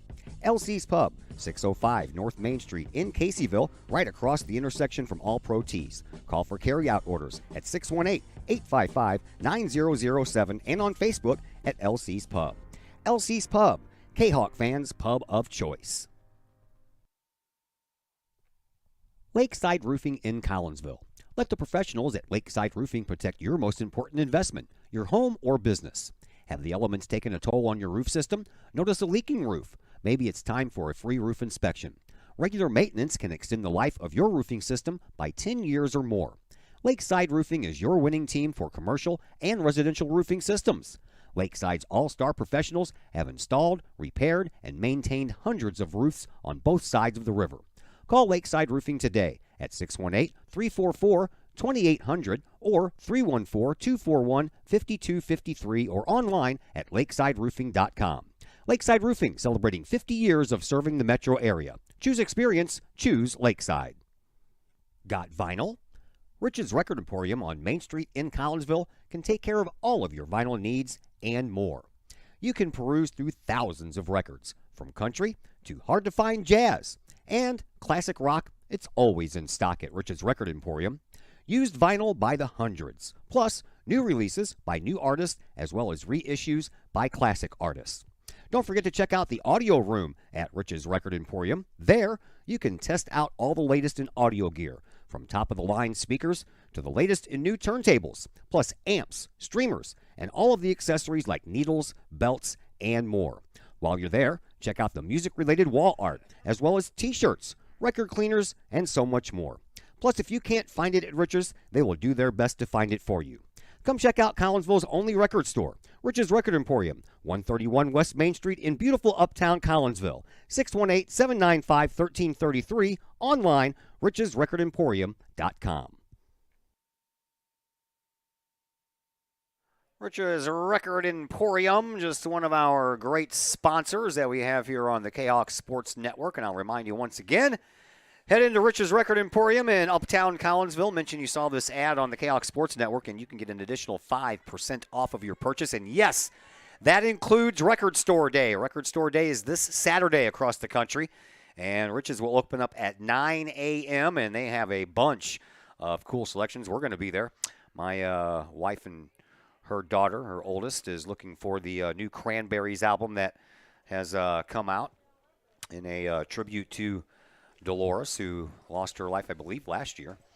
So, yeah, just mentioned you saw this ad on the Kahok Sports Network. Not only 5% off of albums that you buy, but any accessories and equipment. You need a turntable, you need some speakers, you need an amplifier, you need stuff to clean your albums with, you need some needles, cartridges, things like that. No problem. Rich's Record Emporium will take care of you, so head on in there and tell them that you saw the commercial here, and they'll give you 5% off of your purchase. Todd Duke and Brett Bourne back with you from Belleville West, 1-1 after one half of play, and we are about ready to get this second half underway. It'll be a start here for Belleville West. They'll have possession of the ball first. And we're underway. We need some goals. We do. We do. Collins has come out with an interesting formation to start. Definitely got the one sweeper back and looks like three in front of her. Can't figure it out beyond that at this point. You know more than I do. I just see a bunch of people down there playing soccer. It looked like a 1-3-3-1, but I could be wrong. Ball comes up for Belleville West. Now that we've switched ends of the field, Addie Johnson will be in goal to your left. Looks like she got smart and put on some long pants. Yeah. And it's a little chilly out there now that the sun's completely out of the picture. Here is Kiefner. Tries to send the ball up, and instead it'll come back over here for Hensey. Hensey sends the ball up to the near sideline, trying to find Jordan Gary, but that ball ends up out of bounds. And it'll belong to Belleville West. And once again, it'll belong to Belleville West. We're just underway. 2 goals scored in the first half. Caroline Mathenia, 24 minutes and 48 seconds left in the first half. Got Belleville West their first goal, and then just 2 minutes and 46 seconds later, Kira Van Dyke picks up her second goal of the year, and that's where we stand right now, tied 1-1. Back to the defense it goes for Belleville West, and that is Ashlyn Weebles. We get to get all kinds of new names now that we've switched into the field, and we have different sets going on here. Here's Collinsville. Morgan Rader puts one on. Oh, what a save there by Hubble. And then the return shot try by Kiefner was just a little bit too wide, but she was at a very, very off angle. Yeah, she was. Morgan Rader does a good job of getting a ball to the net. So far, I'm not impressed with the hands of the goalkeeper, Wubbles. She's given up a lot of rebounds, just as she did in that case. Nobody there to put it home. Hubble will send the ball back out. And to the sideline it goes. Jordan Gary is the first one to strike it. She'll try to chase the ball down. She does so. Over here on the near side, sends it up in the middle. And they're trying to slow it down, and Hensey couldn't get there before the defense for Belleville West did. But Collinsville has come out flying here in this second half, as that ball is going to end up going all the way across the end line. And it's going to be another goal kick restart here for Emma Hubble. I like the intensity.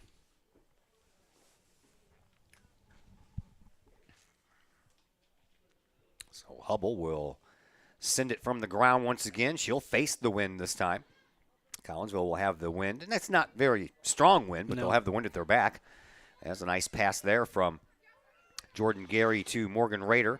Rader will send it up to Georgia Cox. Cox will send it over into the far side for Van Dyke. She gets around her defender, puts one on, going in. Just over the head and the outstretched hands of Hubble. And Collinsville breaks the 1-1 tie with a goal from Kira Van Dyke, her second one of the game. What do they call that, a brace? Sounds good. I don't know. I keep on seeing that on the Collinsville Daily News thing whenever there's anything about soccer. And they always say brace, and then in parentheses they put 2 goals. Interesting. Yeah. Well, what Collinsville's doing right now is they've come out with much more intensity in this second half, and they're getting numbers forward. They're getting players in white, moving up the field, getting involved in the offense. It's great. Great to see. So Van Dyke scores both goals right now for Collinsville. 37-12 left here in this second half, so still a long way to go. And now Belleville West, they have to try to play a little bit of come from behind. I think in hockey they would have called that a top shelf, would they not? Oh, yeah, Tom? definitely. Definitely, eh? Top shelf, eh? How about that? About it. How about it? No doubt about it. So Collinsville has the lead. First time that they've had a lead since they won the game. Well, since they scored the go-ahead goal with 4 minutes to go in the second overtime. That was back on the 29th of March, so it's been a long time since the Kahawks have even held a lead. What is that, 21 days? That's 3 weeks. There's a shot and a nice save.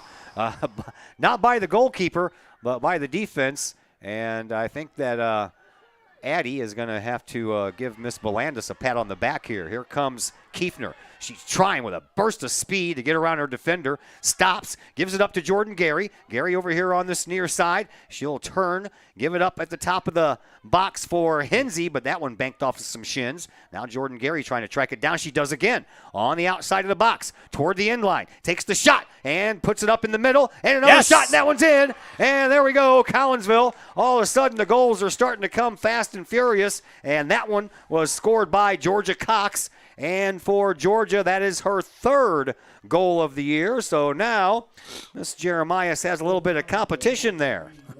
Yes, she does. I don't know what the coaching staff said at halftime, but they've come out. The Kahawks have come out with quite a bit of passion in the second half. That's great to see. Ain't kidding, man. Did you see Nice how to see far it. out Addie Johnson was? Yeah, I did. She was at the top of the 18. And who'd you say saved her? Belandis? That was Belandis, yeah. Belandis saved her bacon. Yes, she did. Yeah. She's going to owe Belandis a milkshake. Start, not stop. Start. Collins was coming out with a lot of possession, too. Look at how they're knocking the ball around. We haven't seen this Nice in crisp a long passing. time. Long time. That one's going to get up and find Jordan Gary. We're going to have another opportunity here. Gary splits the defense, puts a shot on goal, off the crossbar. And Morgan Rader off the crossbar. Rader gets it again, and it's over. Oh, boy, oh, boy.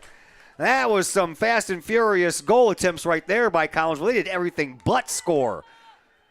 I'm not sure in all my times of watching soccer that I've seen back-to-back crossbars. Back-to-back crossbars, and then the third shot almost hit the crossbar again, just barely went over. Holy cow. Man, oh, man.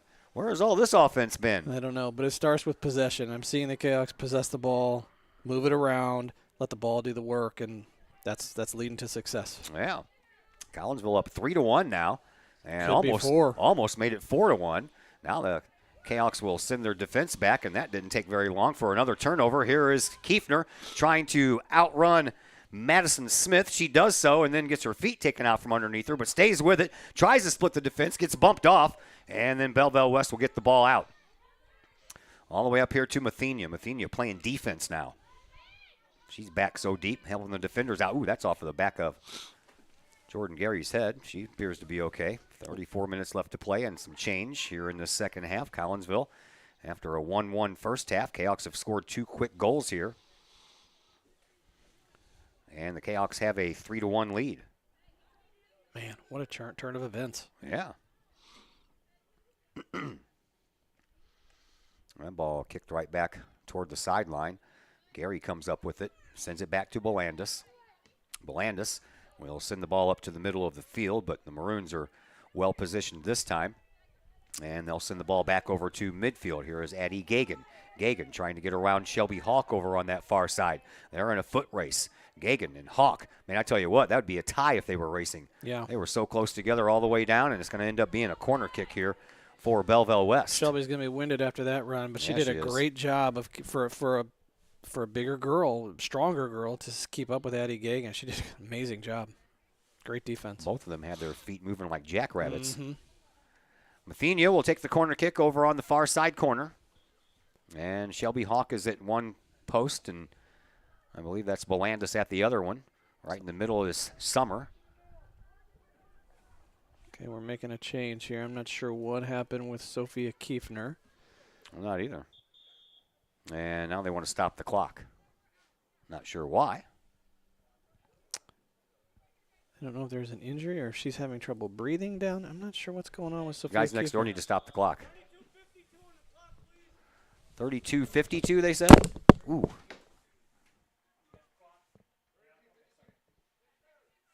All right. Not sure why they stopped the clock in the first place. It's got to have something to do with with what's going on with Sophia Kiefner down Yeah, here she is. on this sideline. I don't know if it was a breathing issue or what, but she's definitely being tended to by the training staff and. Well, they're looking at her head, so maybe Coach she Smith, got she got a bump in the head. That's possible. I don't know. And they brought in number 20, and I forget who number 20 is. That is Morgan Lang. Morgan Lang. Morgan Lang. All right, because I don't have her on my list. I don't know why. I don't either. She's been there all year. Well, we're back to action. And here's Belleville West after a corner kick came right back to Mathenia, and then she booted it toward the goal, but Addie Johnson was played perfectly, and she came out and scooped that one up. That one got blocked right back to Mathenia. So the Kahawks with back-to-back goals, separated by a little less than 2 minutes this time. And the Kahawks have a 3-1 lead. There's another nice steal by Van Dyke. She's been at the right place at the right time in some of these moments as well. Yep. Over to Georgia Cox. She spins out of some trouble, heads out toward midfield, sends it back to the defense. That's Sydney Summer. Summer will work it back up into the midfield circle, and it's going to find its way all the way up to Morgan Rader, but she was stepped in front of by Madison Immig, and now Morgan will turn and get the ball back. Up the sideline it goes, trying to spring Van Dyke over there, but that ball had a little bit too much juice on it from Georgia Cox. Morgan Rader's come out this second half with a lot more energy. She's kind of flying around up top, just being a pest. That's what she needs to do. Just create havoc up top there and make the defense work. Far side sideline is where the play takes place as Belleville West looks to try to answer one of these two goals, and a golden opportunity almost materialized for Addie Gagan. But there's Collinsville's good defense, and Shelby Hawk got that ball out of harm's way before any further damage can be done. And then the throw-in was overthrown.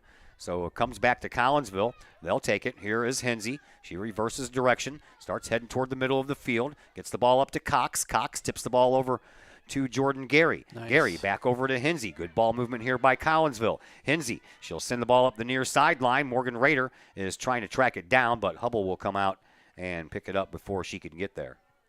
A lot of gamesmanship going on here between Coach Mathenia and Coach Munoz, and it all centers around moving his daughter, Caroline Mathenia. She's now on the right side, and Lainey Belandis has to switch sides again. Yeah. It's a chess match. It is a chess match. Yes, it is.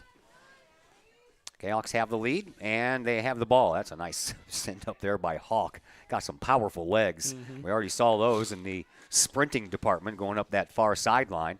Now Shelby Hawk is over here on this near side, as Lang is into the game, also over here on this near side. In the middle of the circle is where we are. To young Miss Hawk, who will send it over here to Lang.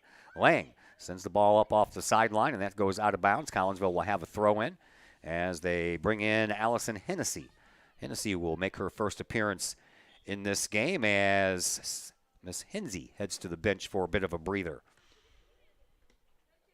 Out of bounds, that ball is, I don't know, who do you call that against, man? That ball banked off of both bodies and out at the same time, so Collinsville is the beneficiary of that call. Off of another body part belonging to Morgan Rader, and then kicked out toward the sideline. And Belleville West cannot track it down in time. Sarah Hensey's crawling up on the trainer's table. She came out to be looked at. I'm not sure what. Maybe she's cramping, needs a little stretch. She can see right. No, you can't. Yeah, well, that's not important. Yep. So she's on the trainer's table and getting calf looked at. Probably just a cramp. Mm-hmm.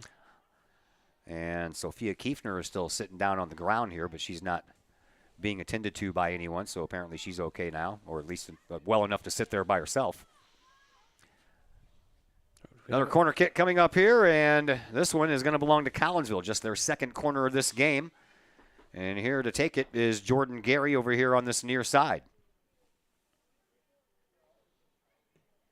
And on the way, and that one comes out and down. And now Belleville West will get it out of there. It'll come back to midfield. I forgot to start the clock, and now I'm like way behind.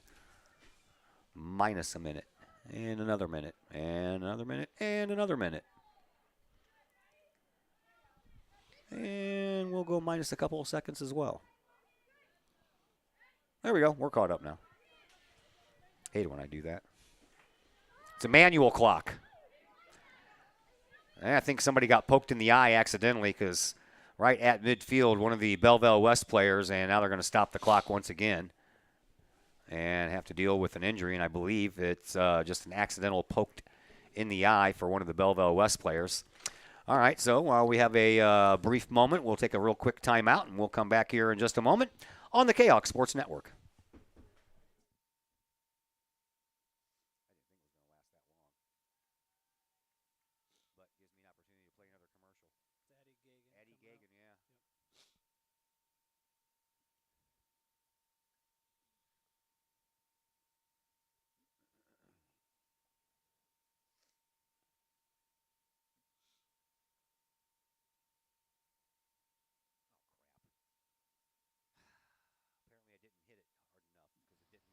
Chapman Trucking, LLC.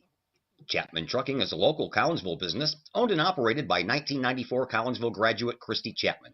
With over 10 years of experience, Chapman Trucking, LLC can take care of all of the heavy lifting when it comes to hauling aggregate materials such as sand, driveway rock, dirt, boulders, and more. That includes getting your heavy work equipment to your work site where it needs to be. Give Christy a call for a free estimate at Chapman Trucking, LLC. 618-960-9346 or online at chapmantruckingllc.net. Back to action here at Belleville West. Addie Gagan for the Maroons was the one who was accidentally poked in the eye. So she had to go have a seat for a moment as that ball ends up well behind the Kahok bench. I'm Todd Duke. And Mr. Brett Borm on the other microphone. We're glad that you're with us. A little bit of a chilly Tuesday evening. Hope everyone had a great Easter. Had to go back to work today. Yep. Yep. Had some good food, though. Oh, yeah, always have some good food.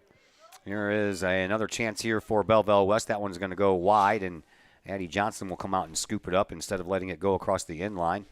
And she wasn't too sure who put that ball there, so just to make sure that it wasn't going to turn into a corner kick, she went out and got that ball. Johnson will send it back to midfield. Yeah, I had the grandsons in town. We did the Top Golf thing. That's right. You told me about that. Yeah, that was fun. It was the first time we've ever done that. It's a great time. Yeah. I've only done it once, too, but it was a blast. Went to the Spaghetti Factory out in Chesterfield. First time we've been to that location. It's good, too. Yeah. And then we went to Wally's Truck Stop. Now that I haven't done. That is out in Fenton, and let me tell you what, that is one whale of a store. I was like, holy, this thing's huge. Yeah, as much time as I spend out in Fenton at the soccer park, I definitely need to check that out. We've got a Winnebago inside that place with the big orange W on it. You know how Winnebagos all used to look? Yeah. I'm sure it stands for Wally's. Yeah. But they've carved out both sides, and it has made it a stand where they sell stuff, and it looks kind of cool. Beef jerky. All kinds of it, man. Yeah. Got a whole wall of nothing but beef jerky. They make it there themselves. I'm not a fan either, but my wife bought a big old bag of it. Oh, I could eat some beef jerky. She'll enjoy. I don't like beef jerky.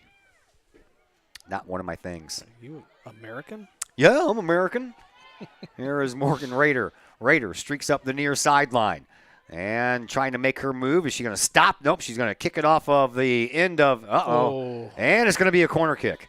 Whew, I wasn't for sure if that was going to end up being a corner kick or a goal kick restart. I wasn't either, but I'd like to see her drop that ball back to Morgan Lang, who had like 20 yards of real estate in front of her to go to goal, but corner kick, Jordan Gary. Collinsville's third corner kick. Gary sends it. Stays low and out front, and the header sends it up, and I'm telling you what, one of the Belleville West defenders was there because Hubble didn't even move. Here is Gary again. She'll get the ball back, but we'll have a whistle, and that'll stop any momentum you have there as Collinsville gets a call going against them. I didn't see what it was. No, it was away from the play, so we're watching the ball, and down here on this near sideline and somewhere in the middle of the box, that call was made. And the Maroons send it back out toward midfield. And it comes down onto the foot of Sarah Foley, and Foley will send it back to the defense and then get it right back, except for she let it go right past her, and then it finds Sophia Monaco. Haven't called her name all game either. And here is Georgia Cox for Collinsville. Cox will send it over to Hawk. Shelby moves it right back, sends it over here onto this near side. That is Lang. Lang moves it up as well, and trying to track it down here for Collinsville, and that ball just takes a turn to the side as Allison Hennessy gave it the best run she could. I'd like to see Collinsville get back to knocking the ball around a little more. We've kind of strayed away from that here in the last 5 minutes or so. I'm not used to all these starts and stops here in soccer, so I once again failed to start my clock. And we're down to 20. Yeah, wait, what do you know? I got it right on the nose. 24 minutes left to play here in the second half. Collinsville with a 3-1 lead. And here once again is Foley. Foley will send it back to the defense again, and Foley will get it right back and then get squeezed away by the pair of Morgan Rader and young Miss Lang. And now a throw in comes right toward Lang. She's tried to track it down. She can't. And then up the sideline it goes. And that was almost an unfortunate turn of events there. Here is Belandis. Belandis sends the ball back to her defense, and Sydney Summer will send it all the way back down, and almost got Morgan Rader on the fly. Now Rader's going to have a chance. In front. Rader can't get the strike on the ball before Hubble slides out and blocks the ball right before Morgan Rader could get there. Hubble made a great save on that play, coming out, cutting down the angle. It's Collinsville back to defense now. Ball at midfield. Nice step up there by Grace Lanier, our pregame guest. She read that one perfectly and stepped into it just at the right time. Hensey, she's back into the game after a little bit of a ride on the trainer's table. And then Mathenia sends the ball and tries to get the ball back, but instead it goes out to midfield, popped up in the air. And here is Sydney Summer. Summer will send it all the way back to midfield. Morgan Rader, she'll take care of it from there. Turns her attention upfield, trying to spring Van Dyke. Van Dyke, who already has 2 goals in this game, over on the far sideline. That ends up going across the sideline. And Collinsville will retain possession right over there where Kira stands with the ball. 22-25 left here in the second half. 3-1 Collinsville. I'd like to see Kira get a hattie. Yeah, that'd be nice. Throw in coming from Shelby Hawk. Far side sideline. And trying to find Rader and almost planted it right on her foot, but she was dislodged from the ball, and Belleville West will begin to move it up. Over on the far side sideline, that ball out of bounds, and another throw-in coming up here for the Maroons. Boys volleyball action for you tomorrow at Virgil Fletcher Gymnasium against the College of Bioscience and Medicine. Never heard of it. The Owls. They have only, that school was just founded in 2013, so there's not that old, and just like Collinsville, this is their first year playing boys volleyball on the varsity side. And where is that? It's in St. Louis. Okay. I'm sure I said that wrong. I think it's the Collegiate School of Medicine and Bioscience. That's it, not Bioscience and Medicine. Sounds like a bunch of smart kids. Yeah. I was looking at their website earlier, and they showed airplanes. Oh. I guess they work on airplanes. Interesting. I know. Here's Foley. She'll send the ball sky high and all the way over to the far side. And Gagan, who left earlier with a little accidental poked eye, is back in there. He wasn't going to keep her out very long. No, she's a gamer. She plays hard. Known her for a long time. Gebhardt moves the ball up. Hawk trying to settle it down, and she'll send it back to Van Dyke. Van Dyke over on the far side sideline will send it back to Shelby, and Shelby will send it on up to Morgan Rader. Rader uses her body and then uses that body to block off the defender Madison Smith. Now over onto the far side for Van Dyke. Van Dyke will just send the ball back to the middle end of the defense. And Lanier will send the ball up to Jordan Gary. Gary with a nice move there to get around her defender. Sends it on up for Morgan Rader. If Rader can get there before Hubble, and that didn't happen. A little bit less on that pass would have been great. Absolutely. Great, right idea, wrong pace. Yep. Hubble sends the ball up into the night sky, comes down, and that is Madison Smith once again. To the middle, we are halfway through the second half. 20 minutes down, 20 minutes to go. Collinsville with a 3-1 lead, looking to pick up a win since their last win on March the 29th against this same team at Kahok Stadium. And here's another opportunity for Raider, but again, a little too much juice on the ball, but kind of hard to judge the distance and the speed on that when you're trying to kick it 40 yards downfield. Morgan's doing a good job of staying on side when that ball is played, and she's able to get behind that defense. We just gotta get the right pace on that pass. Here is Summer up to Hawk. Shelby gets around one defender. Still on the move. Still on the move. Going. Everybody backs up. Still on the move. Come on, Shelby. Come on, Shelby. Almost lost that ball. Now she does lose the ball. Trying to find the perfect pathway into the goal instead of giving it up for a pass. And now here's a pass over onto the sideline for Mathenia. Mathenia banks it off of the legs of Lang and out of bounds. So a throw-in coming up here for that is Ashlyn Weebles. Weebles almost got the ball back. Now she does. Right in front of her bench, and she'll accidentally kick it out of bounds.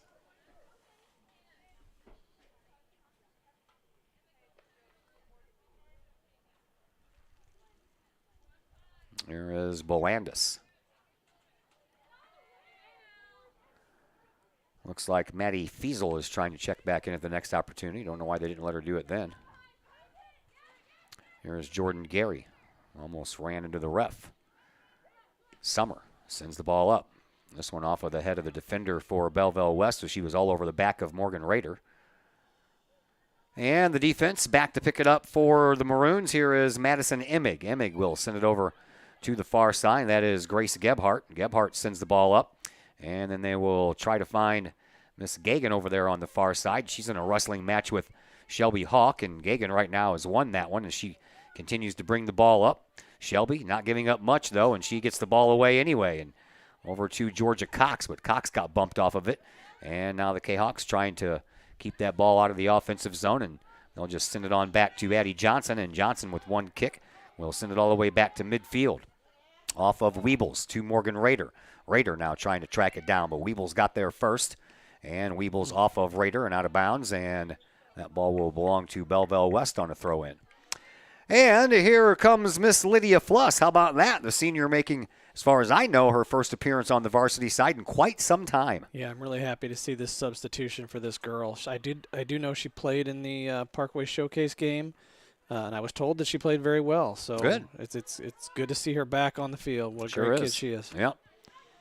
I've known Lydia for a long time now. Her and my daughter were chums at elementary school at Holy Cross. Yeah, that's awesome. Yeah. 2 knee injuries, I think, in Yep. the last couple of years. Significant knee injuries, ACLs. She's had a hard recovery, but she's put in the work. Yeah. Nice to see her get back out there for her senior season. Absolutely. There is a ball that's popped up. Hawk tries to settle it down.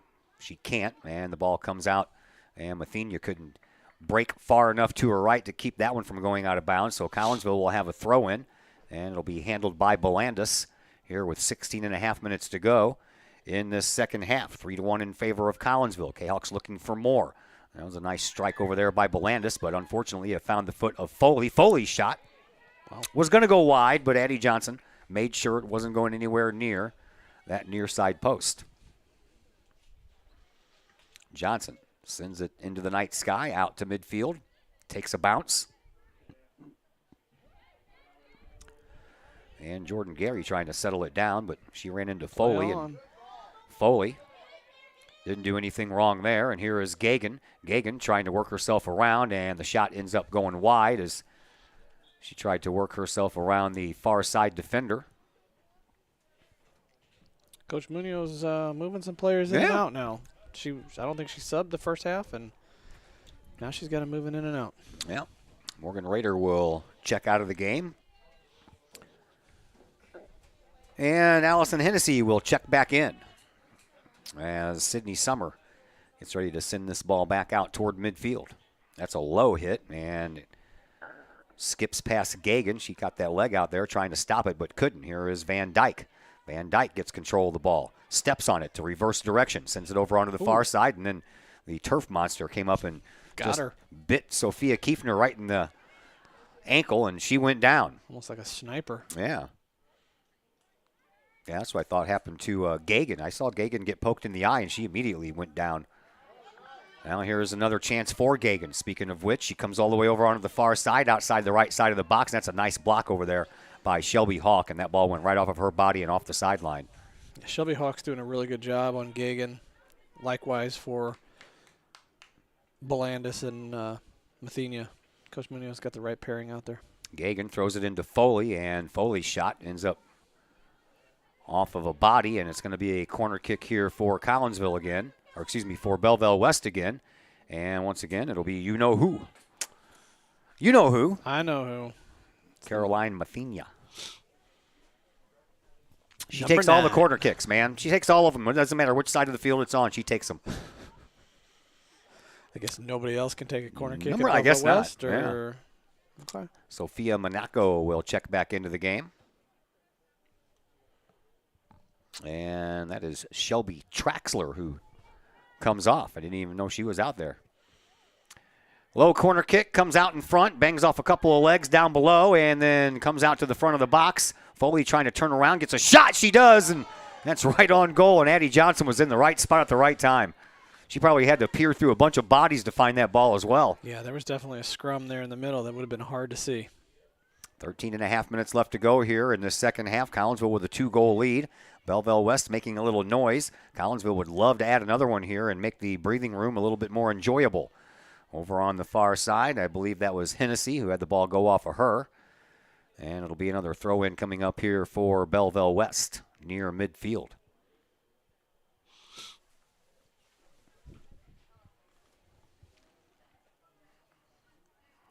Off of a head and down, and Belleville West continues to try to attack, but Sarah Hensey says, nope, not right now. I've had enough of it, so we'll send it back the other way. Here's Van Dyke on the far sideline to Jordan Gary. Gary will send it back to the defense, and Summer with it.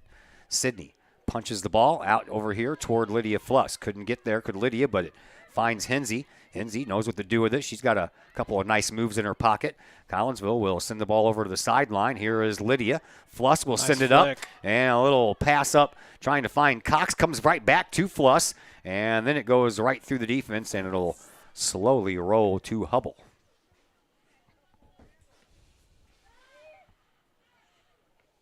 Off of the shoulder of Sarah Hensey, down to Bolandis, or excuse me, for our pregame guest, Grace Lanier. And now it finds Lydia Fluss once again. Fluss in a battle there with Foley. She wins that battle, does Fluss. Sends it back into the circle for Van Dyke. Van Dyke moves the ball up, and that's one's going to be a little bit too far, and that's going to go across the end line, and it'll be a goal kick restart coming up here for Hubble. Morgan Rader checks back into the game, and Lydia Fluss got a couple of minutes of playing time there, and have to play her sparingly, get her back into shape. Used to the game speed and everything. Right. She's had some warm-up games with JV last week. I think she played in 2 games, and I know she got in the showcase this weekend. Yeah. There is a shot by Rader, but that one's going to go well wide. So Lydia, her night might be done. She came back, and everybody stood up and gave her high fives along the bench. So she might have just been in there for a couple of minutes, and that's it. 11:15 left to play here in the second half. 3-1 in favor of Collinsville. 2 goals by Kira Van Dyke, the other one by Georgia Cox. And here is Van Dyke again looking for the hat trick. She'll try to step around her defender, does so. Still in control of the ball is Kira. Yeah, she's trying to get around Madison Smith. That ball is going to go across the end line, and Collinsville is going to have a corner kick. This one is going to be taken by Sarah Hensey. First one today not taken by Jordan Gary. So Jordan will settle herself in the box. Here's the kick by Hensey. Comes out to the front, and it's a little bit high. Just a little high over there on the near side. I think it went off of a knee instead of a foot, and therefore it took a little bit of a different direction, which went kind of sky high. Georgia Cox was almost there to score her second goal. That was on a platter, too. Yeah. 10:20 left to play here in this second half. Ball comes out. Maroon's trying to settle it down, but tell you what, Georgia Cox is all over the ball carrier for. Here you go, and here's Georgia Cox coming in all alone. Takes a shot, and that one's going to roll wide. And I think she mishit that one as well. Yeah. She did not purely strike the ball, that's Nope. for sure. She had defenders closing down on both sides of her, so maybe she felt a little too much pressure and got that kickoff a little too fast. We need that one back. Yeah, that would have been nice to have, man. Yeah. 3-goal lead sounds a lot better than a 2-goal lead. Yep. Especially when you're down into single digits as far as the time is concerned. We're down to 9:30 left to play here in the second half. Here is Shelby Hawk. She'll send it over to Summer. It's going to be a Yeah, that's going to be a foul back here. Foul. 45-yard line, maybe. So it's going to go against Collinsville, and the Maroons will have a free kick, but it'll be about 50 yards or so away from Addie Johnson. And the kick will be taken here by Madison Smith. Smith backs up after a false start. Can you call that a false start?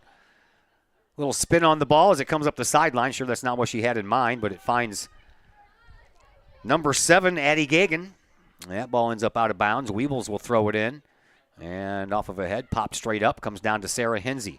And that ball will find Morgan Rader. Rader gets around her defender, Madison Smith, but mishits it. And now in the midfield circle, Rader gets it back, trying to fend off Madison Emig, and Emig just shoves her down. No call on the play.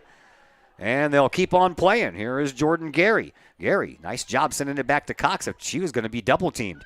Here it is over to Shelby Hawk. Hawk on the near side sideline. No room there. She'll punch it up to Hinsey. Hinsey has that ball taken off of her foot and sent back to Gagan. Gagan trying to get it past Hawk. She does so. And now at midfield, Collinsville pops the ball back into the offensive zone. That's going to go over the defender's head and into the box over here on this near sideline for Weebles. Weebles being watched over there by a Raider, and that ball will be punched out of bounds, and it'll be a throw-in coming up here for the Kahawks, and it'll be Shelby Hawk. 7:45 to play here in the second half. Lang wants to check back in as soon as she can, as soon as the referees will let her.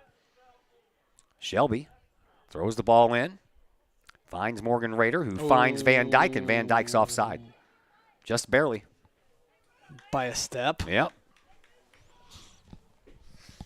At least from my view. I have the same view you do, and that was real close. Yeah. 7:20 left to play here in the second half.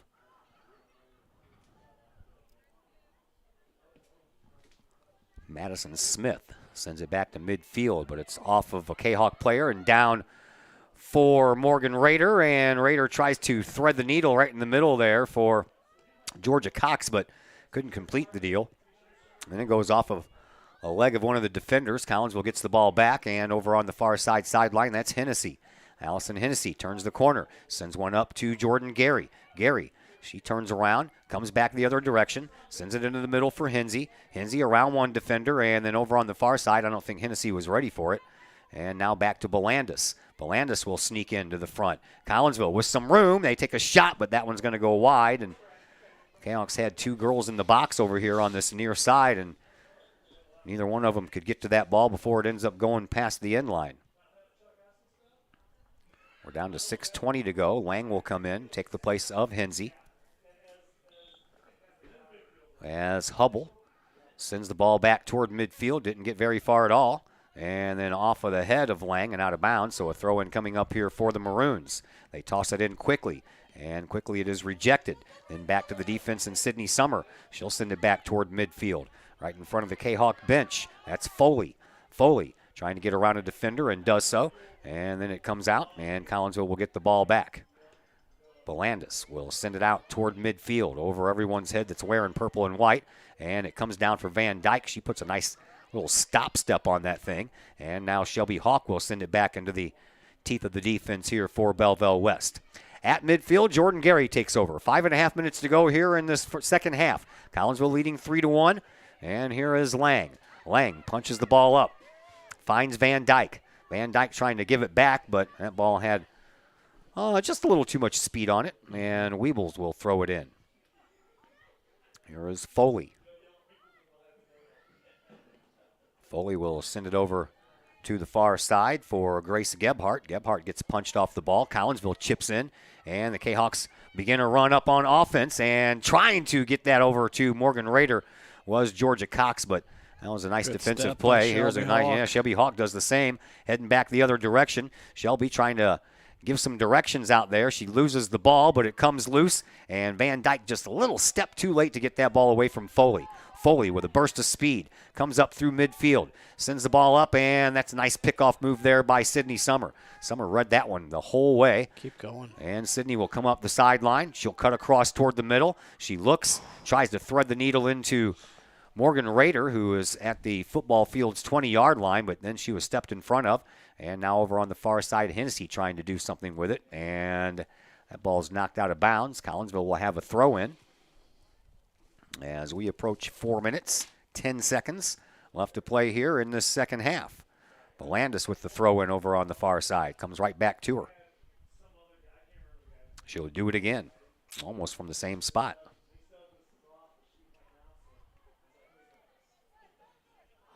Well, Collinsville trying to make some noise on that far left wing, and that ball is going to go across the end line. It's going to stay with the Kahawks once again, and they waste no time throwing it in because Morgan Rader was untouched defensively. Comes out the other side. Collinsville trying to track it down. Here is Lang. Lang off of a body. Gets the ball back, sends it out toward the middle, and then Lang trying to track it down once again after that was off of the leg of one of the Kahawk forwards. Now it comes back into the midfield area, and Jordan Gary will head the ball down onto the foot of Lang. Lang has the ball knocked out of bounds off of her foot by Addie Gagan. And Shelby Hawk with another throw-in, this one in front of the Maroons bench. Ball banks around off a couple of ankles and then ends up out of bounds. Collinsville yet again with another throw-in. As we have 3 minutes to play here in this second half. Collinsville up 3-1. Kahawks are looking to break a 6-game winless streak.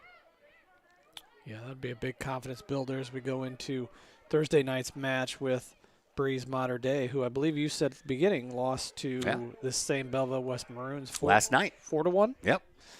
So maybe things bode well for a winning week as the girls head into prom. Yeah.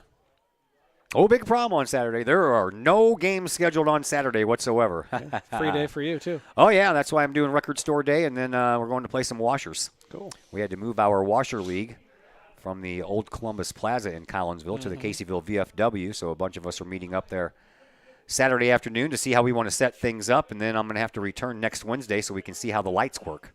Cool. Yeah. Looking forward to another washers season. That starts up on May the 4th. What is bigger in popularity now, washers or bags? I would think bags is right now. Yeah. Washers has been around for a long, long, long time. Is it bags or is it cornhole? Cornhole, bags. Yeah, you can call it whatever you want. I'm a bags guy. Yeah. I don't never called it cornhole. I was on a bags league in February at the Collinsville American Legion right up the street from my house. Oh yeah, I've seen pictures of that. 5-week season. It was pretty fun. Yeah. Yeah, I was horrible. It is not like washers, that's for sure. It took me all 5 weeks to finally figure out what I was doing wrong, and then when I finally figured it out, the season was over.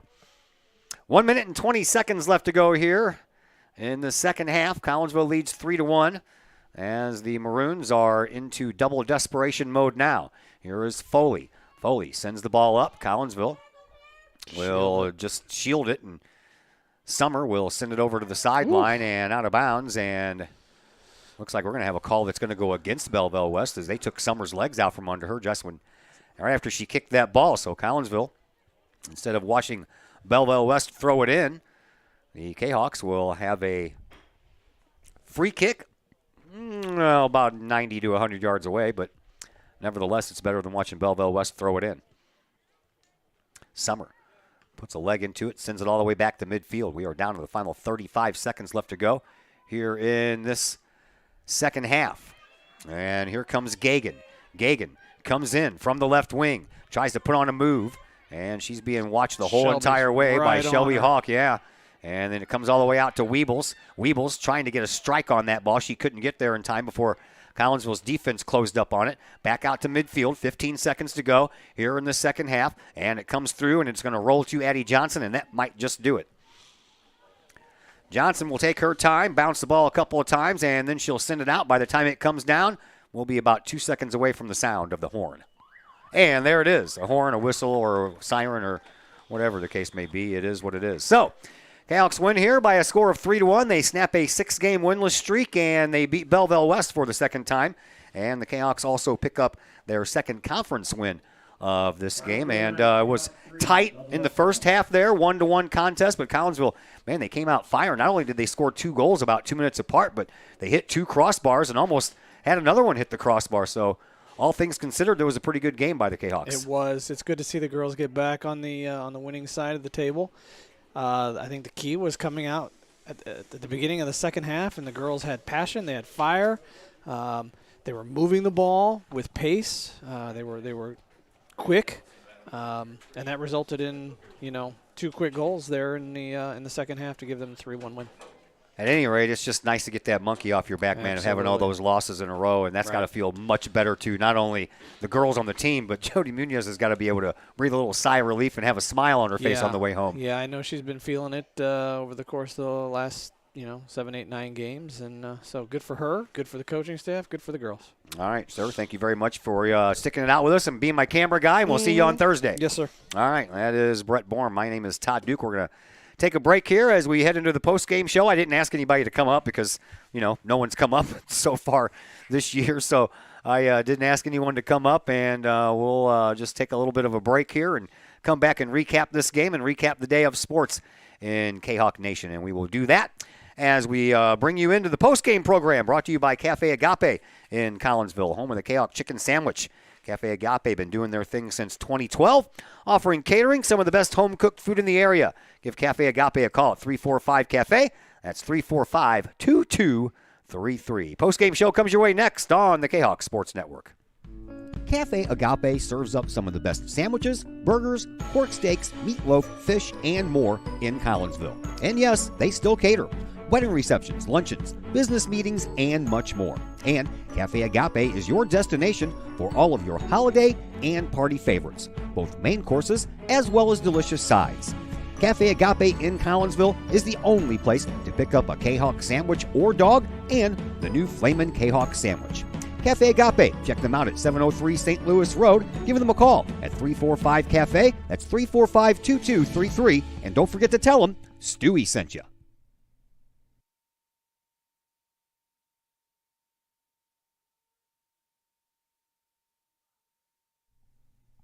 First National Bank of Waterloo, with over 100 years serving the Metro East.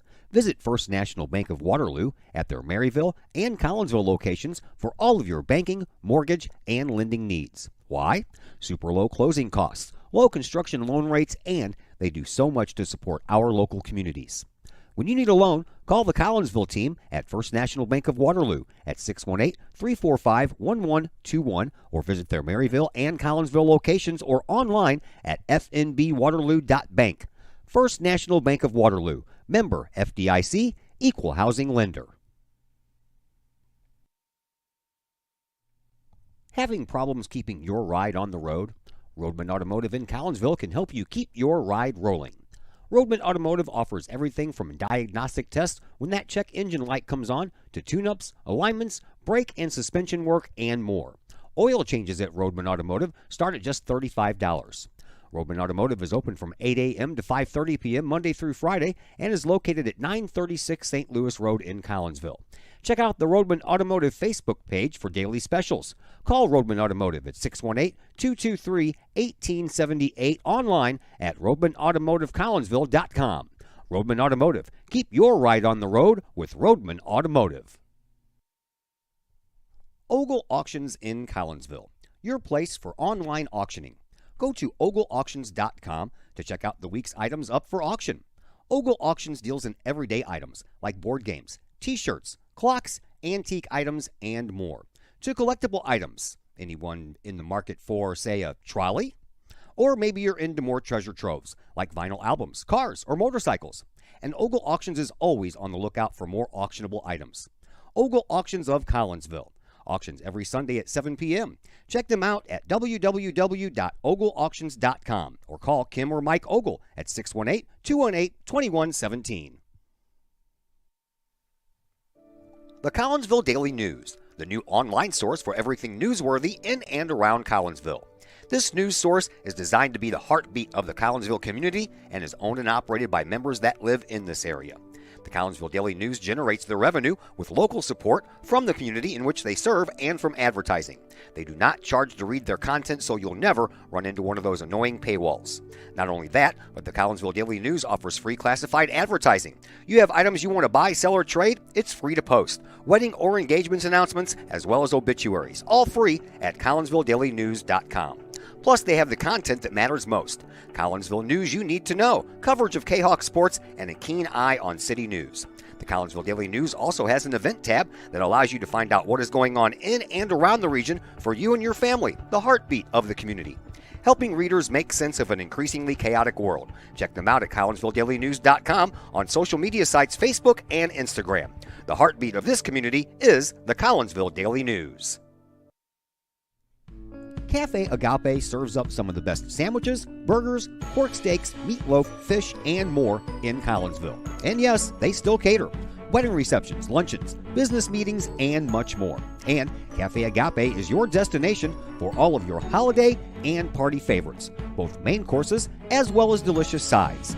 Cafe Agape in Collinsville is the only place to pick up a Kahok sandwich or dog and the new Flamin' Kahok sandwich. Cafe Agape. Check them out at 703 St. Louis Road. Give them a call at 345-CAFE. That's 345-2233. And don't forget to tell them Stewie sent you. And we welcome you back into the Cafe Agape post-game show. I lied. I do have a guest. How about that? JV coach and assistant coach Sydney Carroll. How are you, dear? I am good. How are you? Doing fantastic. All right, so let's talk a little soccer here. How about we begin with your JV squad?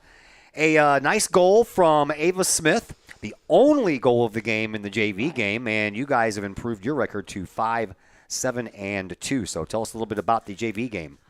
We definitely had not a lack of chances. I think Allison Hennessy had about 4 from inside the 6 that she just couldn't put in the back of the net, which is frustrating for anybody.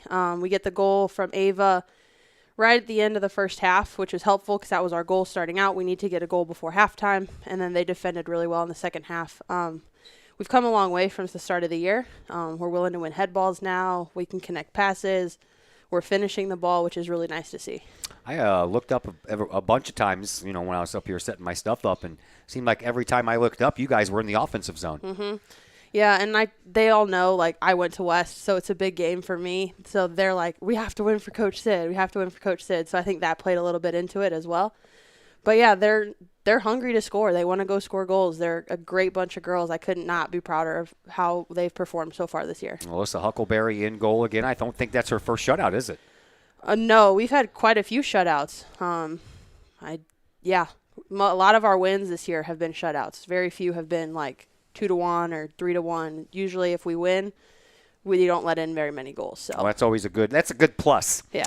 All right, let's move over to the varsity game. Talking about needing to score some goals, man. Ooh. That's 6 games in a row, no goals at all. You hadn't scored a goal since you placed Belleville West at your place. Right. So how huge was that first goal by Van Dyke just to break that streak?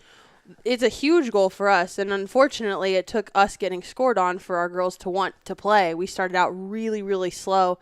And as soon as that goal went in, they're like, oh, crud, we still got to go play a game. We got to go score now. So the goal comes off of Morgan Rader absolutely attacking the ball out of the air, which we struggle with. We're not a very good in-the-air team, and Morgan Rader went up and challenged for it, and Kira was there to put it in the back of the net. So it's a huge goal for us moving forward, and that goal just gave us momentum going forward. Yeah, and Kira broke the 1-1 tie early into the second half as well, so nice to see her get 2 goals in one game. Yeah, she's definitely one that she hangs around long enough, she'll find the back of the net. She works her butt off all the time. So it was nice to see her get rewarded with a couple goals tonight. Georgia Cox got you a little bit of breathing room with that third goal. That's always nice to have. It's really nice because, very rarely this season have we played up with numerous goals. I think Highland we won 6-0, I think, that game. Other than that, we haven't had a lead like that for the most part in the season. So it's nice that they saw the pressure, they kept going, and they're like, we're going to put a couple more in the back of the net, which is nice because that's what we've been struggling with for the last 6 or so games. Yeah, it could have been a lot more, man. 2 crossbars in a row, and then that third shot went over the crossbar. We almost had 3 crossbars in a row. Well, after that, Coach Smith was like, hey, Coach Boyd, we need to go get that other goal and move it onto the field. We broke the crossbar with how many times we hit it. All right, well, I will see you Thursday for senior night. Thank you very much for the visit, good. and we'll Thank talk you. later. All right, thank you. Sydney Carroll, the JV head coach, assistant coach on the varsity side of things. We thank her for visiting with us on the postgame show. A big thank you earlier in the program to Grace Lanier joining us in the pregame interview. And a big thank you to Brett Borm, also on the other microphone with us tonight. And he operated the camera pretty well, from what I understand as well. I don't get to watch that too often. Anyway, that's going to do it for us for tonight. We're back at you tomorrow. Boys volleyball from the home gym against the Collegiate School of Medicine and Bioscience. That is scheduled for a 6 p.m. start, but we'll see how JV goes. We could be on a little early, could be on a little late. Don't know, but until tomorrow, my name is Todd Duke. Everybody enjoy the rest of your evening.